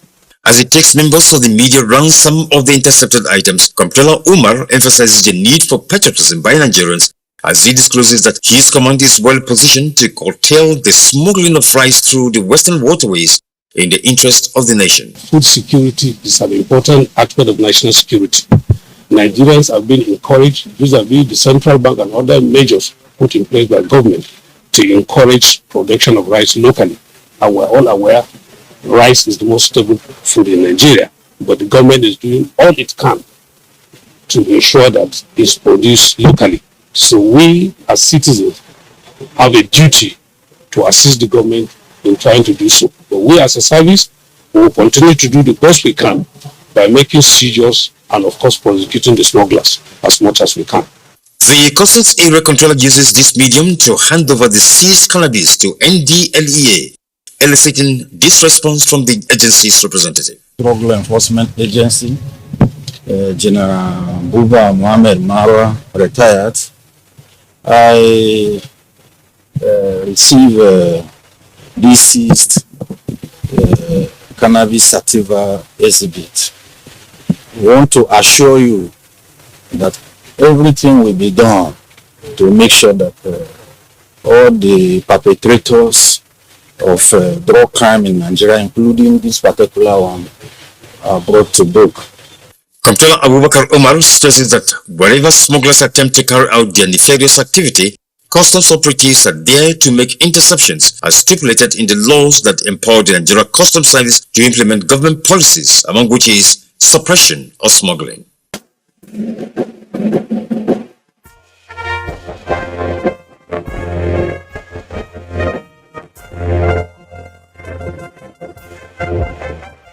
As it sustains its improvements in various aspects of its operations, the Apapa Area Command has yet again surpassed its previous revenue collection performance at third quarter 2022. The command has collected a revenue to the tune of 790 billion 630 million 406,980 naira.96 kobo.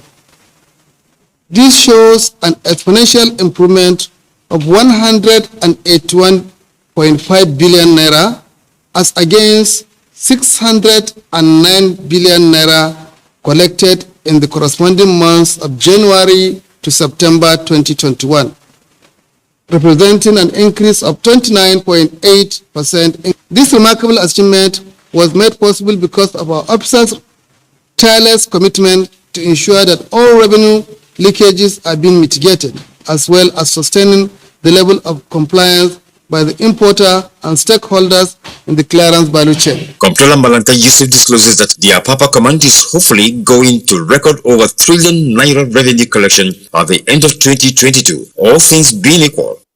He reveals that the command's enforcement unit has been reinforced via collaboration with other relevant agencies with which credible intelligence are shared. Hence, the sustainable remarkable seizures of items with a cumulative duty paid value of 12,496,700 678,122 naira by the command, with the registered medicaments, tramadol, codeine, unprocessed wood, used clothing, foreign paper dries, foreign male and female footwears, tomato paste as well as foreign vegetable oil, topping the list of intercepted items within first 3 quarters of 2022.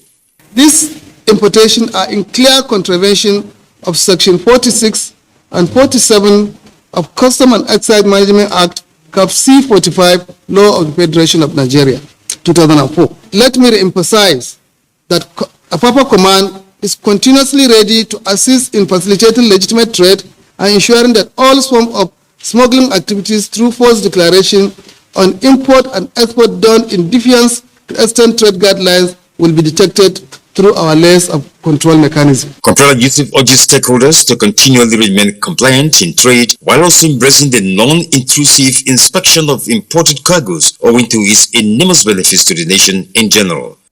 Moving on some of the intercepted items alongside members of the media, Comptroller Malanta Yusuf makes a reference to some of the items intercepted between September and October on account of various infractions. We have 7 parboiled rice here, which were declared as scrap papers. We have unprocessed wood here, ready for export. We have groundnut oil, 5 containers, which are falsely also declared. We have ladies and men's footwears. We have used clothes, and we have 12 containers of unregistered pharmaceuticals. All these containers are displayed here.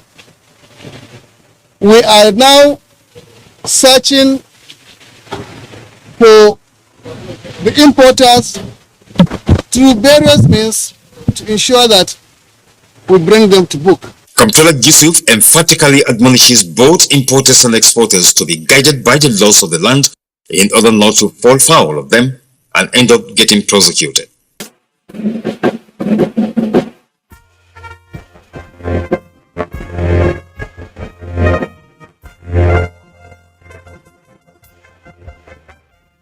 In carrying out its core mandates of suppressing smuggling and recovery of lost revenue, the Comptroller General's Strike Force headquarters has remained unrelenting, leading to interceptions. The coordinator of the team, while disclosing his team's performance between April and October 2022, reveals that the team has intercepted various items which include 671 cartons of new foreign synthetic palm sandals in a container having been falsely declared. Palm sandals is a prohibited item. And for that, the list of provisions and the examined items, those palm sandals, we had already converted it into seizures for false declaration, and that's in accordance with Section 161 of SEMA, Cap C45, LFN 2004 as amended. Other interceptions include another 1 by 20 feet container also falsely declared as personal effect with a view to evading duty but found to be containing dutiable goods such as 4 pieces of 80 inches television, steel doors, furniture, bags of flour, and assorted wines among other items. 122 used compressors and bales of used clothing, as well as exotic vehicles of different brands, totaling 43 as at 11th October 2022. Deputy Comptroller Kolapo Oladeji says interception of vehicles does not automatically mean outright seizure. Give you ample time of opportunity to present your documents in accordance with SEMA, which is 30 days. After the 30 days, you could not come, you don't have anything. And we peruse through our system, we consult it with our intelligence and convert it to seizures. Those are the procedures. He gives an insight into what accounts for his team's successes over time. Intelligence is key, is germane for a successful operation. And with the modernization put in place, modernization of the service, the policy of the present management under our CGC, retired Colonel Ahmed Ibrahim Ali, he has deployed a lot of ICT equipment and technology transfer into our brain with constant training it's easy for an officer to perform the task with ease. He can easily perform it. The Coordinator Strike Force Headquarters reveals also that his team has recovered 113,452,844 naira revenue that would have been lost to unpatriotic Nigerians through proper documentary checks. He assures of his team's commitment to carrying out its mandate, just as he appreciates the huge support of the Comptroller General of Customs and his management team.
Latest entrant, latest technology. Welcome to Intel 4G LTE Advanced and experience super-fast internet access today. Visit intel.com.ng or any of our stores in Lagos, Abuja, and Port Harcourt to get started.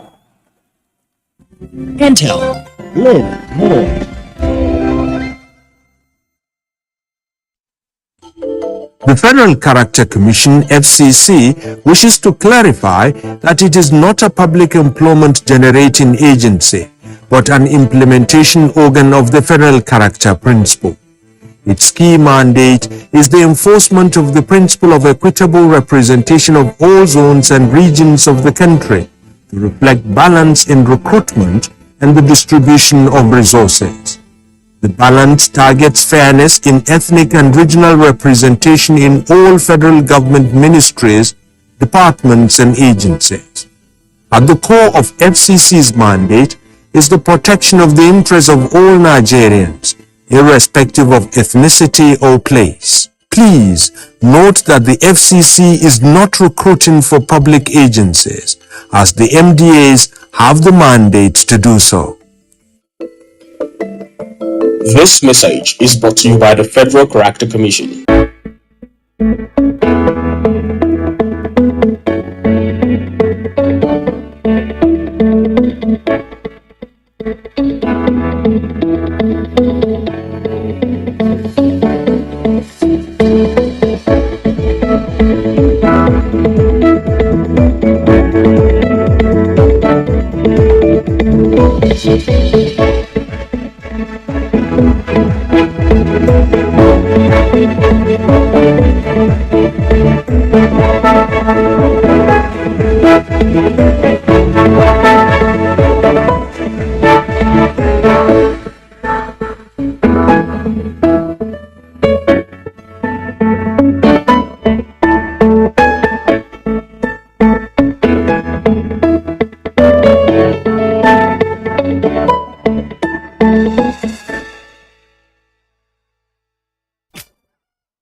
My desire is to restore the primacy of the police towards rebuilding public trust and professionalism. Be a friend to the people. Be trustworthy and loyal. President Buhari charges the Nigerian policeman.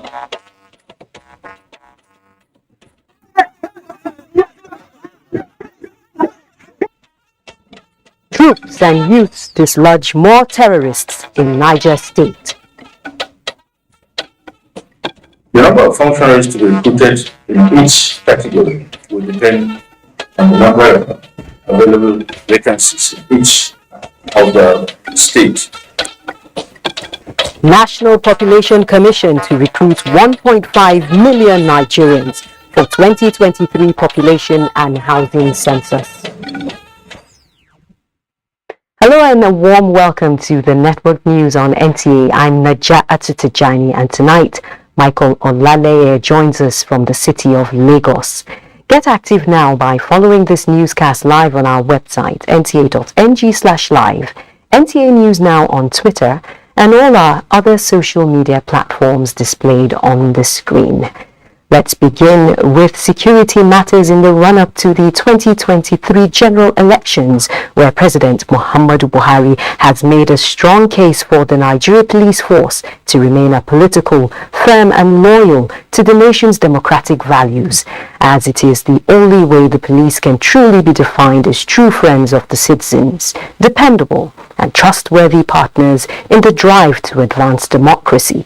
This was while declaring open the conference and retreat for senior police officers in Owerri, Imo State. State House correspondent Adamu Sambo reports. Without doubt, the Nigeria Police is not taken for granted its role as the lead agency in the nation's internal security as well as electoral processes, especially as Nigerians return to the polls early next year. This retreat for senior police officers is therefore put together to brainstorm on the critical pathways towards guaranteeing a stable security space for a peaceful, free, fair and credible 2023 elections. For President Muhammadu Buhari, time has come when the people and government must, in the national security interest, frontally address all challenges negatively impacting on public trust, partnership and institutional efficiency of the nation's policing agency. My desire is to restore the primacy of the police towards rebuilding public trust and professionalism. My vision is also to bequeath to the nation a police force which is not only modernized but well-funded, suitably equipped and appropriately reorientated to effectively police our democracy and guarantee a stable internal security order under a civil-led, technology-driven, rule of law guided by intelligence-based policing model. The president described as pleasing that the Nigeria Police, in conformity to his democratic visions and manifestations of the positive impact of the critical reforms in the force, have been demonstrating high professional, ethical and operational standards as reflected in the recent internal security operations as well as off-season electoral outings in Anambra, Ekiti and Osun states. I therefore task the Inspector General of Police to sustain his leadership standards that will guarantee a level playing field and secure public space for the citizens to freely exercise their franchise and for the outcome of elections to be a true reflection of the people's choices. I offer my full assurances of support and encouragement in this process. President Buhari commended the Inspector General of Police for providing focused, courageous and visionary leadership for the Nigeria Police, as well as striving assiduously towards stabilizing the internal security order. The senior police officers retreat with the theme, The Imperative of a Nigeria Police Strategic Plan for Peaceful Elections, was co-hosted by the Imo State government in furtherance of its strategic support for effective security governance in Nigeria. For us in Imo State, we have long realized that a well-equipped and trained police is a sure way of combating crime. Let me use this opportunity, therefore, Mr. President and distinguished guests, to reaffirm my unflinching support for the police and other security agencies in Imo State, and promise that my government will continue to do whatever we can to make their job easier, safer and more efficient. The retreat, which will also review the current and evolving internal security threats which may impact on the peaceful and successful elections in Nigeria, will last 3 days. From Owerri, Imo State, Adamu Sambu, NTA News. Meanwhile, the Minister of Police Affairs and the service chiefs have promised to work as a team to ensure the 2023 general elections are hitch-free and reflect the will of the people. They made the pledge at the ongoing conference for senior police officers in Owerri, Imo State. Francis Form reports. Conducting a peaceful and credible elections the world over is hinged on the electoral body and the security agencies. It is in the realization of this objective that the top brass of the police force is mapping out strategies on election security management in Owerri, the Imo State capital. This underscores the imperative of the Nigerian police reviewing its achievements in the various previous elections nationwide and evolve new strategies for improved performance in regards to improving security, safety, and a peaceful environment before, during, and after upcoming general elections early next year. We'll be there to give all the support in order to ensure that what Mr. President desires for Nigerians, which is to have a smooth transition from the coming elections, will be achieved. I want to assure Nigerians that the 2023 general election will be the best. For the IGP, the Force Intelligence Bureau has undertaken a comprehensive 2023 election threats analysis, which highlights flashpoints across the 774 local government areas of the Federation and necessary measures worked out. This report will be utilized to guide our appreciation of the security space as we fine-tune our election security action plan. The outcome will be critical to peace and security of our democratic process. With the theme, the imperative of a Nigeria Police strategic plan for peaceful elections, the conference is the third in the series. From Owerri, the Imo State capital, Francis from NTA News. The nation's security agencies say there is no cause for alarm and have urged Nigerians to go about their lawful businesses without fear of any kind. Foreign partners are also advised not to create unnecessary panic in the country. This message follows an emergency national security meeting called by President Muhammadu Buhari with security chiefs and the Nigeria Police Force, which focuses on the current state of security in the country. State House correspondent Jide Unifade reports.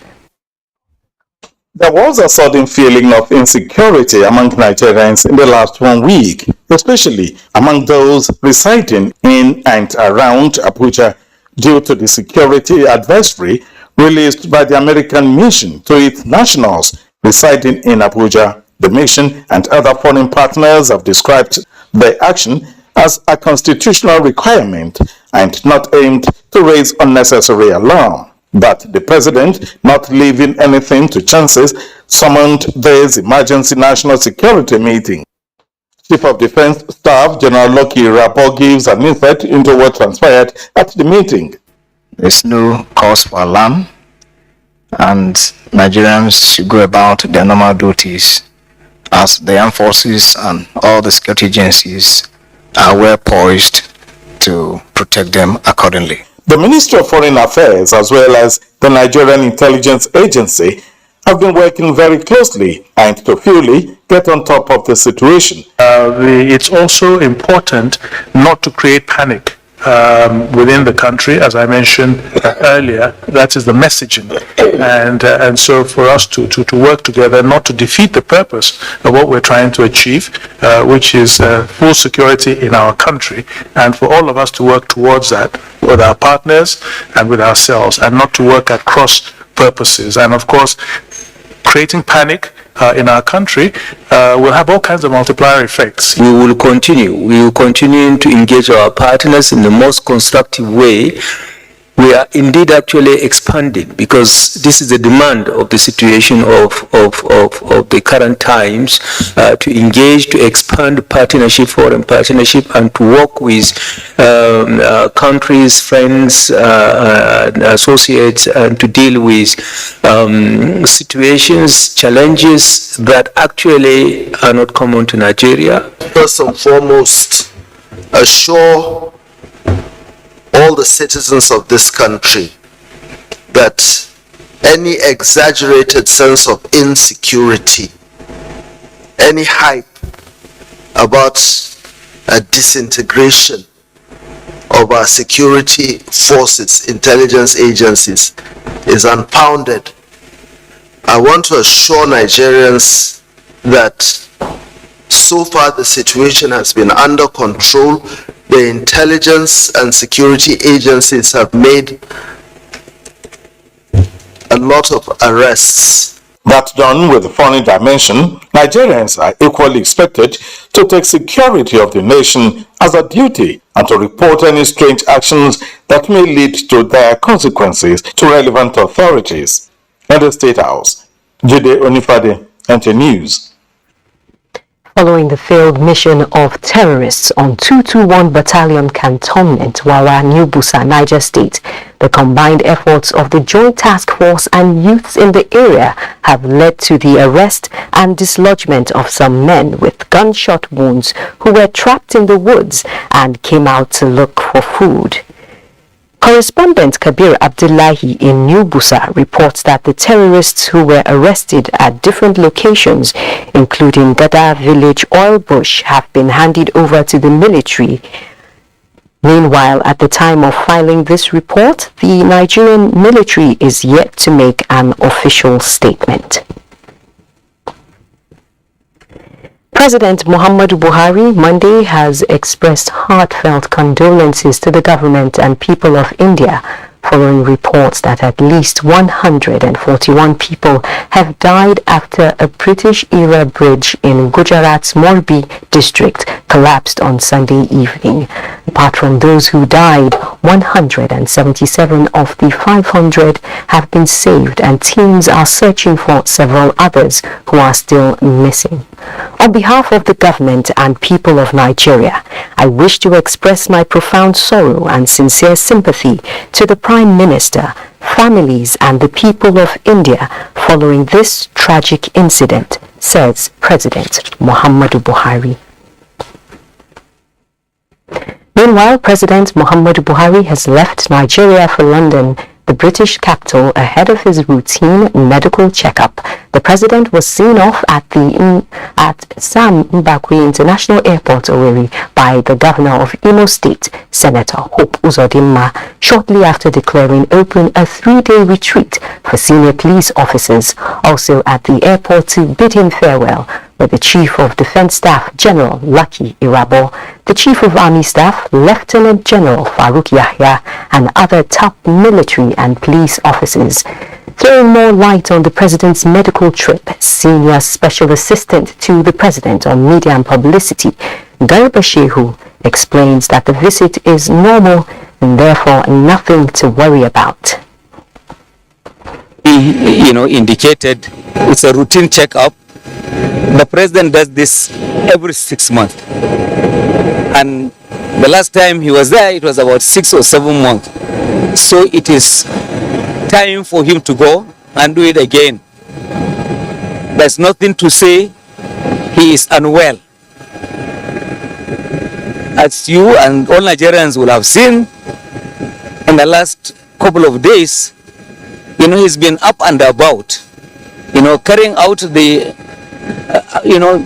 affairs of his office with a lot of enthusiasm, energy, running up and down the country. The president is okay. It's just a routine medical check. Some may say he left at the time that there's a security concern in this country. What can you say about that? The government is very clear. There's absolutely no reason for anyone to panic. These are matters that are with us for a long time, and we hope that we'll overcome. A safe and secure Nigeria is a shared responsibility. If everyone will do their duty, law enforcement agencies, we as citizens, we do our own part by giving information and helping law enforcement, it will be well with the country. It's time to take some messages. There'll be more reports when we return. It's your money, you don't need to worry. I'm not going to scam you. And you don't need to any transaction you go fit to perform. You don't even need smartphone. You don't need that. In our wallet, check your balance, transfer money. Service you need, you can bank on me. Yes, you can. Just take your phone and press. In the village, in the city, anywhere where you go. You dey sell a car, any job where you get it, just know say yes you can. You can bank on me. Alele sorrow, morphine of the sorry, no carry last oh. Bank on me. Same Naira, more possibilities. I dey look for pension fund administrator. West up, make sense, wake up for me. No be the time when story go enter the matter when it's time to deliver. Oh no. Bank with sure them no go stress you. Call them then they accessible. Customer care where they on point. No go regret when you try up.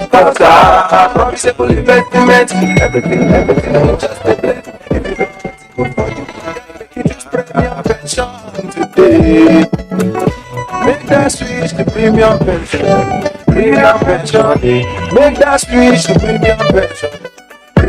Join over 700,000 satisfied members and enjoy the premium experience at our offices across the 36 states in Nigeria, including the FCT. Call 094615-700-704 to make the switch today. Premium pension. Active today, premium tomorrow. The Honorable Minister of Industry, Trade and Investment, Otumba Richard Adeni Adebayo, CON, and the Honorable Minister of State, Ambassador Mariam Yarwaji Katago, wish to invite members and stakeholders to the 14th meeting of the National Council on Industry, Trade and Investment. Date Monday 7th to Friday 11th November 2022. Venue Command Guest House, Bochi States. Time 9 a.m. daily. Theme Strengthening Industry, Trade and Investment Sector in Promoting Development in the Country. Participants for the meeting include all commissioners and permanent secretaries of Industry, Trade and Investment from the 36 states of the Federation and the Federal Capital Territory, Abuja, as well as chief executive officers of relevant ministries, departments and agencies. Other stakeholders include development partners, private sector, non-governmental organizations and community-based organizations. Please note that the technical session will take place from 7th to 9th November 2022 and the Ministerial Council proper on the 10th of November 2022. Online registration is at www.14nciti.ng, while accreditation will commence on Monday 7th November at the venue. For further inquiries, please contact Abagana Alkali, Director, Policy Planning, Research and Statistics, Permanent Secretary for the Ministry of Industry, Trade and Investment,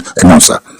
The Federal Inland Revenue Service welcomes participants to the 7th African Tax Administration Forum, ATAP General Assembly, holding in Lagos with the theme Rethinking Revenue Strategies, the Human Face of Taxation. The General Assembly will bring together delegates from ATAP member countries, development partners, international tax organizations, and various global experts in the field of taxation from the private sector and academia. Issues that will enhance taxation on the African continent will be discussed, including taxation and development, tax as a social contract, and civic duty.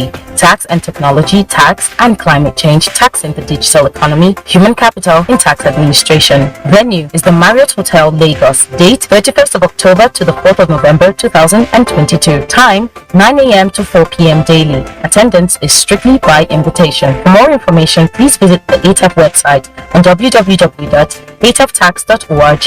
Announcer, ATAP 7th General Assembly Local Organizing Committee.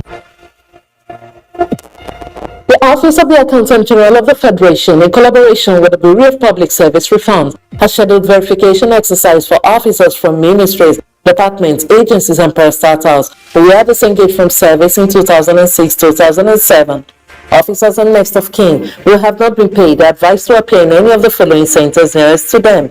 First Bank, Southwest Lagos Center, Golden Tulip Essential Lagos Airport Hotel, 42/44 Muritala Mohammed International Airport Road, Ikeja, Lagos State. Date Monday 7th to Friday 11th November 2022. Second Bank, Northwest Road Northeast Kano Center, Federal Government College, Kano State. Date Monday 14th to Friday 18th November 2022. Third batch, Southeast to South-South Asaba Center, Federal Secretariat Office, Asaba Delta State. Date, Monday 21st to Friday 25th November 2022. Fourth batch, North Central Road FCT, Abuja Center, Office of the Accountant General of the Federation, Treasury House, Garki, Abuja FCT. Date, Monday 28th November to Friday 2nd December 2022.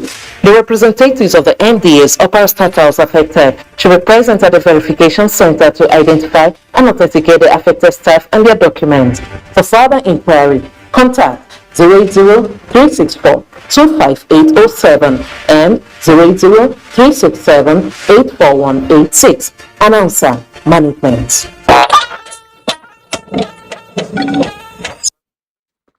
Thanks for staying tuned. The Federal Civil Service Commission has released a timetable for the local leg of the written examinations to sensitize and inform all eligible candidates in grade level 14, 15 and 16 in the Federal Civil Service via its circular of October 26, 2022. In the circular signed by the Chairman, Federal Civil Service Commission, Dr. Tukurubelu Ngawa, all accredited candidates scheduled on different dates of the written examination are advised to carefully note the date pertaining to their cadre and salary grade level and report to the stated venue for the exercise by 7 a.m. The timetable for the written examination has been scheduled by the Commission to commence Monday 7 to Friday 11 November 2022. To achieve a seamless and conducive exercise, the Commission has categorized the MDAs and grouped officers according to grade levels of eligible candidates on different dates within the specified timeline, while the venue for the scheduled written examination is the Public Service Institute of Nigeria along Kubwa Expressway. President Muhammadu Buhari on Monday joined world leaders in congratulating Brazil's newly elected president Luiz Inácio Lula da Silva on winning a hard-fought divisive runoff election. In congratulating the new leader on staging an astonishing comeback after leaving office and serving a jail term, President Buhari says he hopes that Lula will further enhance the excellent relations between Nigeria and Brazil. I look forward to working together with the newly elected president of Brazil to continue the excellent bilateral cooperation and growing trade relations between our two countries, says President Muhammadu Buhari. Public office holders must continue to invest in human capital development with deliberate interest to reduce the poverty rate in the country, and speakers at the third Rabiu Musa Kwankwaso colloquium believe that the MNPP presidential candidate's level of interest in education and economic development has set him apart for the nation's presidential seat. David Ire reports. The colloquium is a platform for a yearly review of the targets set by the celebrant for the emancipation of the less privileged.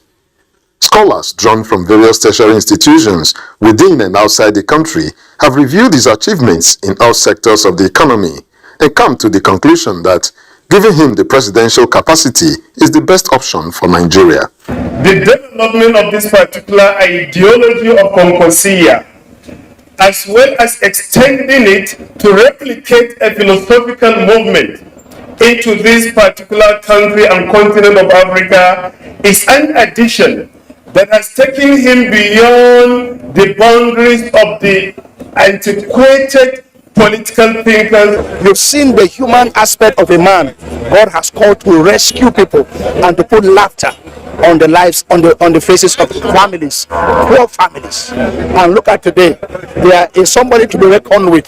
What the celebrant started 3 years ago to mark his birthday has now become a global stage for others to recall his memorable days in public office. The best investment for any politician is education, because our strength in Kano, in northern Nigeria is mainly because of education. Over 3,000 beneficiaries of his postgraduate scholarship program, drawn from the 36 states and the FCT, paid special tributes to him on his 36th birthday. In Abuja, David Ire, NTA News. As the 2023 general elections get closer, the APC support groups are intensifying efforts to ensure that the party's presidential candidate Bola Ahmed Tinubu emerges victorious at the polls. Elizabeth Omorui, who was at an advocacy meeting at the instance of the National Commission for Refugees and Internally Displaced Persons, reports that the group insists that the Tinubu-Shettima ticket will promote continuity for Nigerians to keep enjoying the dividends of democracy. Agencies, we can be able to know the fact of what has been done for Nigerians, so that at least Nigerians should be able to appreciate this administration under the leadership of President Muhammadu Buhari, and Nigeria will also trust our party to give us opportunity to govern come 2023. What you expect from me is working tirelessly to ensure a resounding legacy for President Muhammadu Buhari and a resounding victory for Senator Bola Ahmed Tinubu. While applauding the Commission for the progress made so far, the group urges Nigerians to vote wisely and shun acts capable of hampering the success of the party at the polls. Meanwhile, safeguard Nigeria's borders to stem the rising tide of threats of insecurity in the nation. This was while briefing journalists in Abuja, laying emphasis on minimal factor that contributes to the people fighting us. We have to go after it. Our economy, we strengthen our economy. We ensure that we have a president who is alive to his responsibilities and who is committed to defending the territorial integrity of our nation, who will avenge every Nigerian life lost. That's what I will do. Kachiku further revealed that the job needs collective responsibility of Nigerians for effective security systems and economic prosperity, which will ensure the well-being of all Nigerians. Ahead of the 2023 General has again reiterated his vision to reset Nigeria if given the mandate. The presidential candidate stated this at a press briefing in Abuja, giving highlights of his manifesto leading Nigeria into the fourth revolution. The digital age anchored on a viable economy, stable power, and adequate security are areas he intends to achieve. Must go for those three tenets of security, power, and use that to get better jobs. And in those two elements, there are jobs to be created. So I pray that where people are listening and seeing what we're talking about as a party, that the modern changes, progressive changes that YPP wants to bring into play, we're not, again, fighting the government of today. We are trying to get a better tomorrow, and we want to make that very clear to our citizens that Ado Ibrahim emphasizes that his leadership style will be completely inclusive, bold, and representative of all that is great about Nigeria. The Borno State chapter of the People's Democratic Party says it is well repositioned to capture power in the 2023 governorship and other seats in the next election in the state. Party chieftains in the state expressed their confidence at a meeting in Abuja. Timothy Yusuf was there for NTA News. It's purely a meeting of Borno State PDP leaders, including members of the State Working Committee and the Presidential Campaign Council.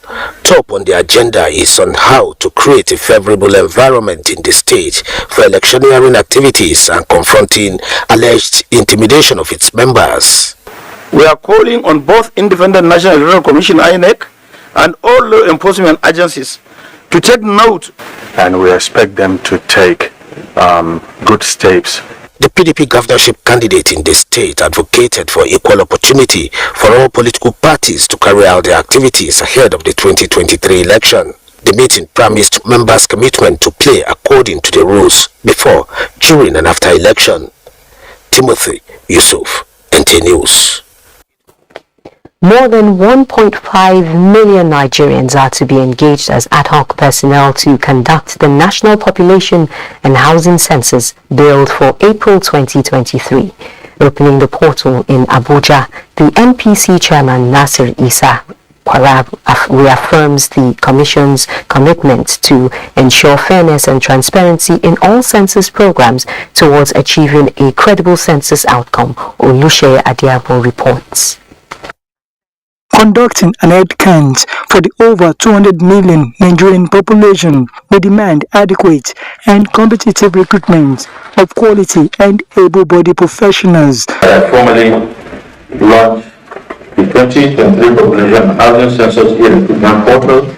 With a recruitment portal now opened, interested applicants can now apply online to suitable fields such as supervisors, remunerators, and facilitators, among others. The 2023 census is planned to be conducted digitally. The bulk of personnel for the 2023 census will be drawn from the communities where they are resident. National Orientation Agency will deploy these experiences as we have done with different government intervention programs with a view to making sure that we get the kind of people we require. Partners of the census project are proudly identifying with the NPC and pledging continued support to the cause. The e-recruitment portal opened on the 31st of October, and after 7 days, there will be a temporary closure for internal review, and it will be finally closed on the 28th of December 2022. In Abuja, Olusheye Adeagbo, NTA News. It's time to join Michael in Lagos for more reports.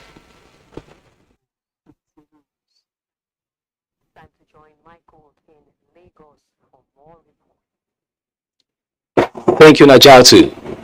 After about 36 months in the works, Nigeria's fourth deep sea port in Lekki, Lagos State is now ready for commercial operations. This follows the completion of the project and official handover to its owners, Lekki Ports, by contractors China Harbour Engineering Company in Lagos. Adenita will complete the reports. From the realm of conception in 2013 to 2019, when construction work began on this site, Lekki Deep Sea Port, the very first in Nigeria, has become a huge reality with lots of potential that is exciting to stakeholders in the maritime sector. That is the historic moment when China Harbour Engineering Company, contractor for the construction of Lekki Deep Sea Port, officially handed over the project to its shareholders, represented by Lekki Port. Lekki Port has received strong support from the Nigerian government throughout the process of project establishment, planning, and construction. It's our expectation that the combined ecosystem of Lekki Port and Lagos Free Zone will create the most efficient and competitive industrial enclave within Nigeria. Taking delivery of the project, Chairman, Board of Directors, Lekki Port, Biodun Dabiri said, despite daunting challenges posed to the construction by COVID-19, unyielding efforts of over 350 Chinese and 2,500 Nigerians saw to its timely completion. More than 170,000 direct and indirect jobs will be created, and approximately $361 billion of revenue generated, of which over $200 billion will accrue to both Lagos State and federal government. And I think Lagos State Governor Babajide Sanwo-Olu, who applauded the multi-level cooperation that birthed the project, said with its 1.2 million TEU capacity, Lekki Deep Sea Port has all the potential to position the state as the new maritime hub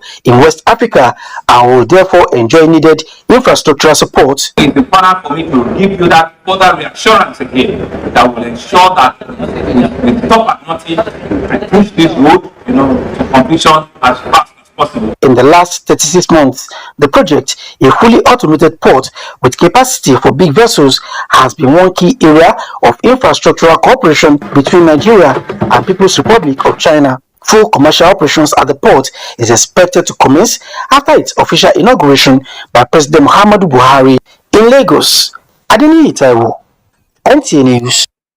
Commuters in Lagos are pleading with concerned authorities to resolve issues that led to a strike by Lagos commercial bus drivers. Anidana supports that the action has brought more suffering on the passengers this Monday, which signals the commencement of the 7 days down tooling. On a normal day, Obalende would have been very busy and noisy with commercial buses all over the place. The story is different today. All those buses was complaining that the kind of money that the agro take from them is too much. And I will pay this one, you pay this one, you pay this one. If you are in a bus, if you pass a particular place, you see they will stop, and they will give them money. And if you still come back and pass, and every time they'll be like, I passed here, I've given them money. You say no, you still have to pay. Pray that they don't go on strike. This, of course, has brought untold suffering on Lagosians, most of whom depend solely on the services of these damn folk to get to their destinations daily. I was late to school and I was even flogged. I missed something that, like, the information that was given on the assembly ground. If you calculate all those money, you will see that you are moving without no money. So you would like to carry high price so that you can cover yourself. Only few shuttle buses, popularly called Waterway, were around, and the chairman says it is because they are regulated. Even with that, commuters are not sure what would happen next at the close of work today and days to follow. In Lagos, Annie Daniels, NTA News. Do not forget to follow this news broadcast live on our website at nta.ng/live and on our other social media handles displayed on your screen for updates. Time for some messages. The news continues shortly. Please stay. The day is to be able, is for the government to be able to provide certain goods and services that are usually called pure public goods that can only be provided by government. So one of the most important functions of government is maintaining law and order, providing property rights, ensuring Nigeria is fully represented in the community of other countries. And because of this, obviously, you need money to do these things. So how does government get money? It is through taxation.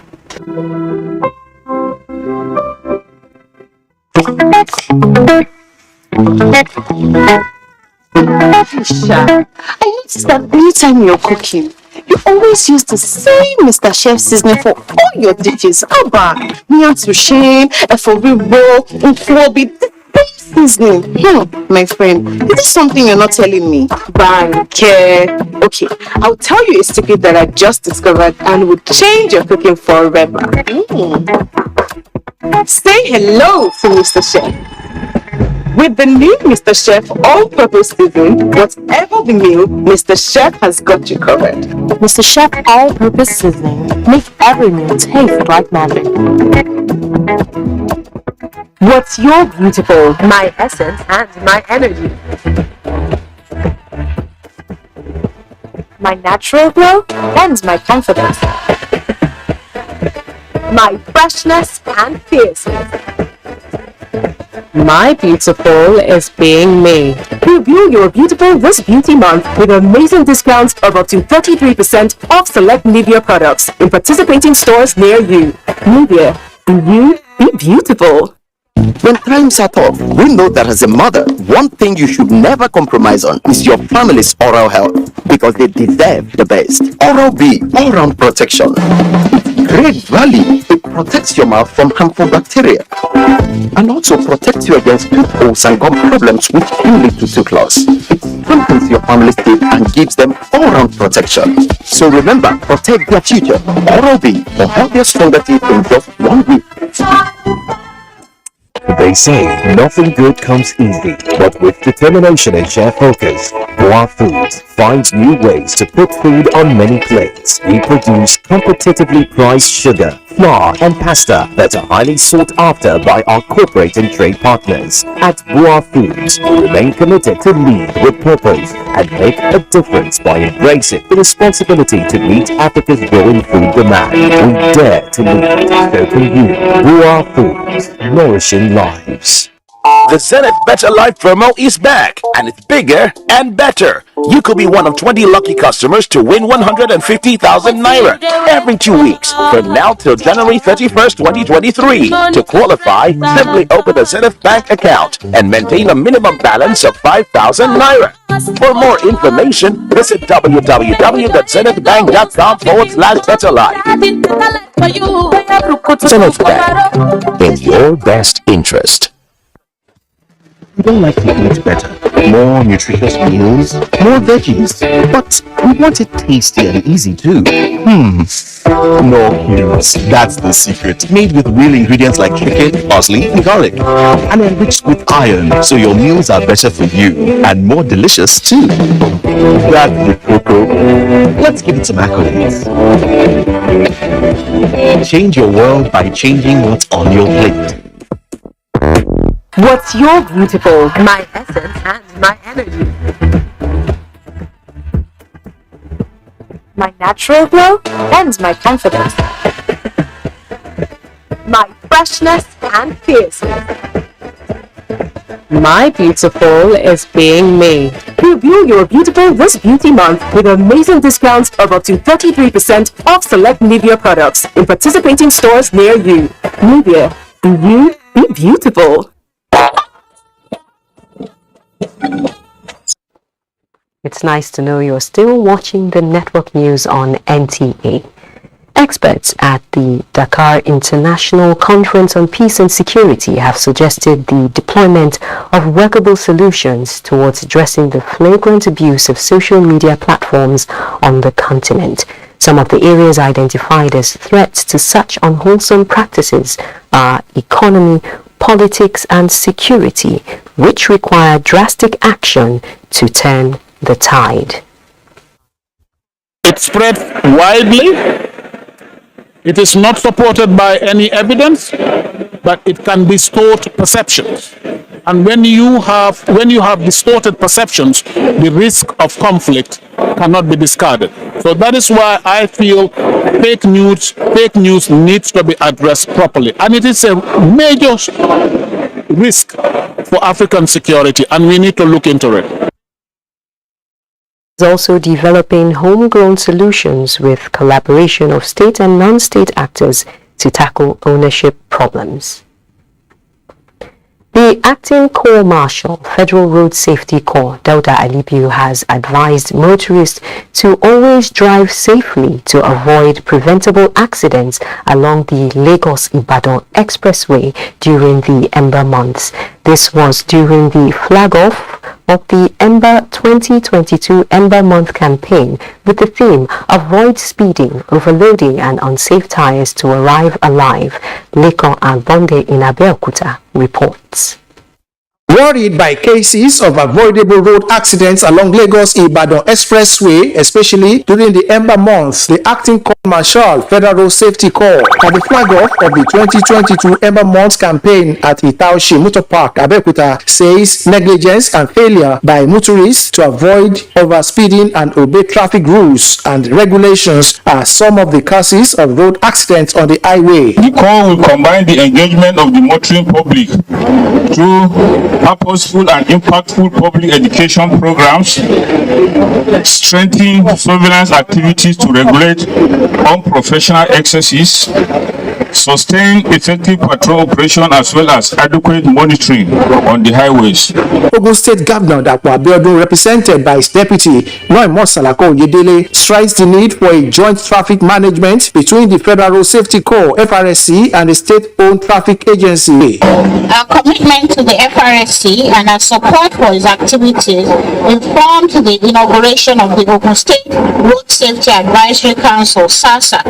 These programs are carefully designed to reduce traffic congestion, road crashes, and provide emergency medical services in a bid to ensure that road users undertake their journey safely. The Acting Corps Marshal had earlier paid a courtesy call on Alake of Egbaland, Obadedoto Aremu, where he pleaded with the monarch to join hands with the Corps in its campaign against reckless driving and other attitudes considered inimical to road safety. In Abeokuta, Lekki and Bonde, NTA News. Up next is business news with Musa. Thank you, Najatu. For the continent to achieve effective tax administration, the tax net must be widened to cover everyone. This is in addition to good and transparent tax incentives so as to generate the needed resources to drive economic growth and development. This was the position of Executive Secretary of African Tax Administration Forum, Logan Worth, at the sidelines at the of ATAF 7th General Assembly in Lagos with a theme, Rethinking Revenue Strategies, the Human Face of Taxation. So ATAF, our organization over the last 13 years, have spent a lot of time investing in the skills, in the legal framework and the regulation, including here in Nigeria, where we have increased the international tax capability assisted with. We've helped rewrite some of the laws, and as a result, FIRS's ability to deal with some of these international transactions has improved tremendously. And so we need to stop the leakages, and it is possible for African countries, but there must be a will to do that. Executive Secretary, National Sugar Development Council, Mr. Zach Adidiji, has solicited the support of governors of sugar-producing states in the country towards the revitalization of the sugar subsector, saying the guidelines for the implementation of the Phase 2 of the Nigeria Sugar Master Plan requires the inputs of critical stakeholders like state governors for it to succeed. Adidiji, who made the appeal during a visit to the governor of Nasarawa State and Chairman Forum of Governors of Sugar-Producing States, Sule Abdullahi in Lafia, Nasarawa State said state governors as landlords of sugar projects in their respective domains have contributed to the modest success so far recorded in the industry. And now to capital market. The equities market closed Monday's trading session on a bearish note. The all-share index fell 0.17% at 43,839.08 basis points. A total turnover of 161.07 million units of securities worth 3.4 billion naira were traded in 4,258 deals. Equity capitalization fell to 23.9 trillion naira. Mutual Benefits Assurance PLC, Pharma, Deco PLC and Transcorp were the most active stocks in terms of volume. And now the news continues after the break. Into life's little moments, strong teeth in help, even if they get her into trouble sometimes.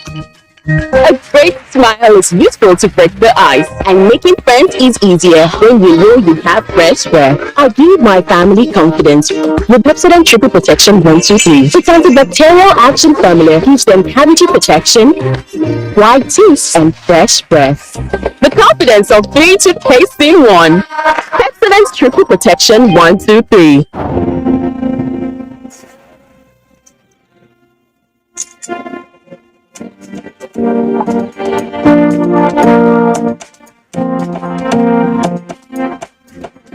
You almost so nice. You almost so nice. Sunlight makes things easier, so you can do more. You almost so nice. When you become more, you inspire others to be more too. Sunlight is here to support you as you reach for more success.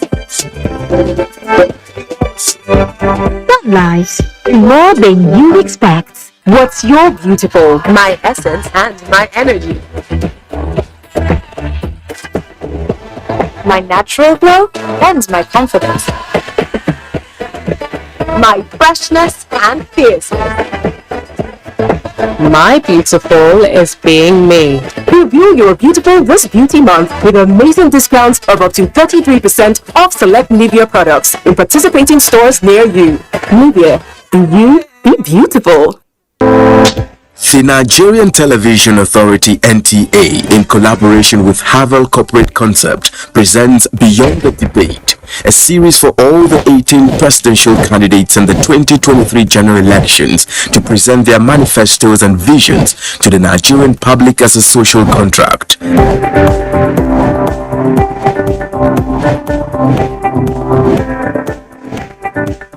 Beyond the Debate will broadcast live on the network service of the NTA and stream on YouTube and other social media platforms beginning from 10th November 2022. The publicly signed manifestos by the candidates will be uploaded on this portal, www.summitofpoliticalparties.org. For further inquiries, please contact Dr. Badanga 08033173488, Howard 08033121022.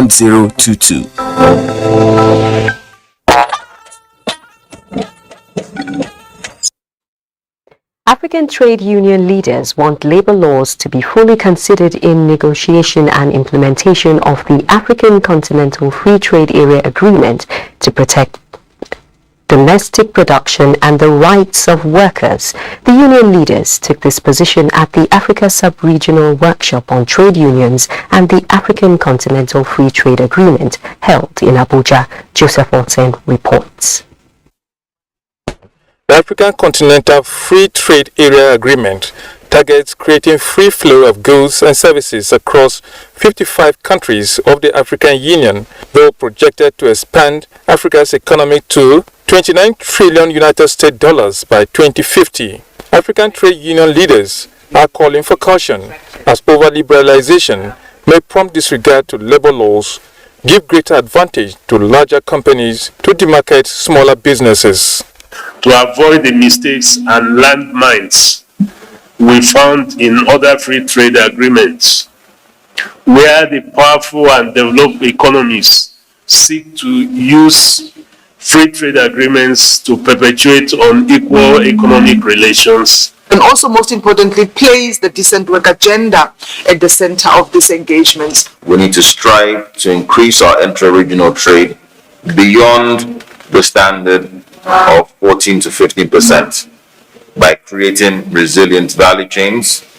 Union leaders are advocating trade union engagement on African Continental Free Trade Area Agreement negotiation and implementation strategies to ensure that labor laws are upheld. In Abuja, Joseph Utsen, NTA News. Up next is Sports Update.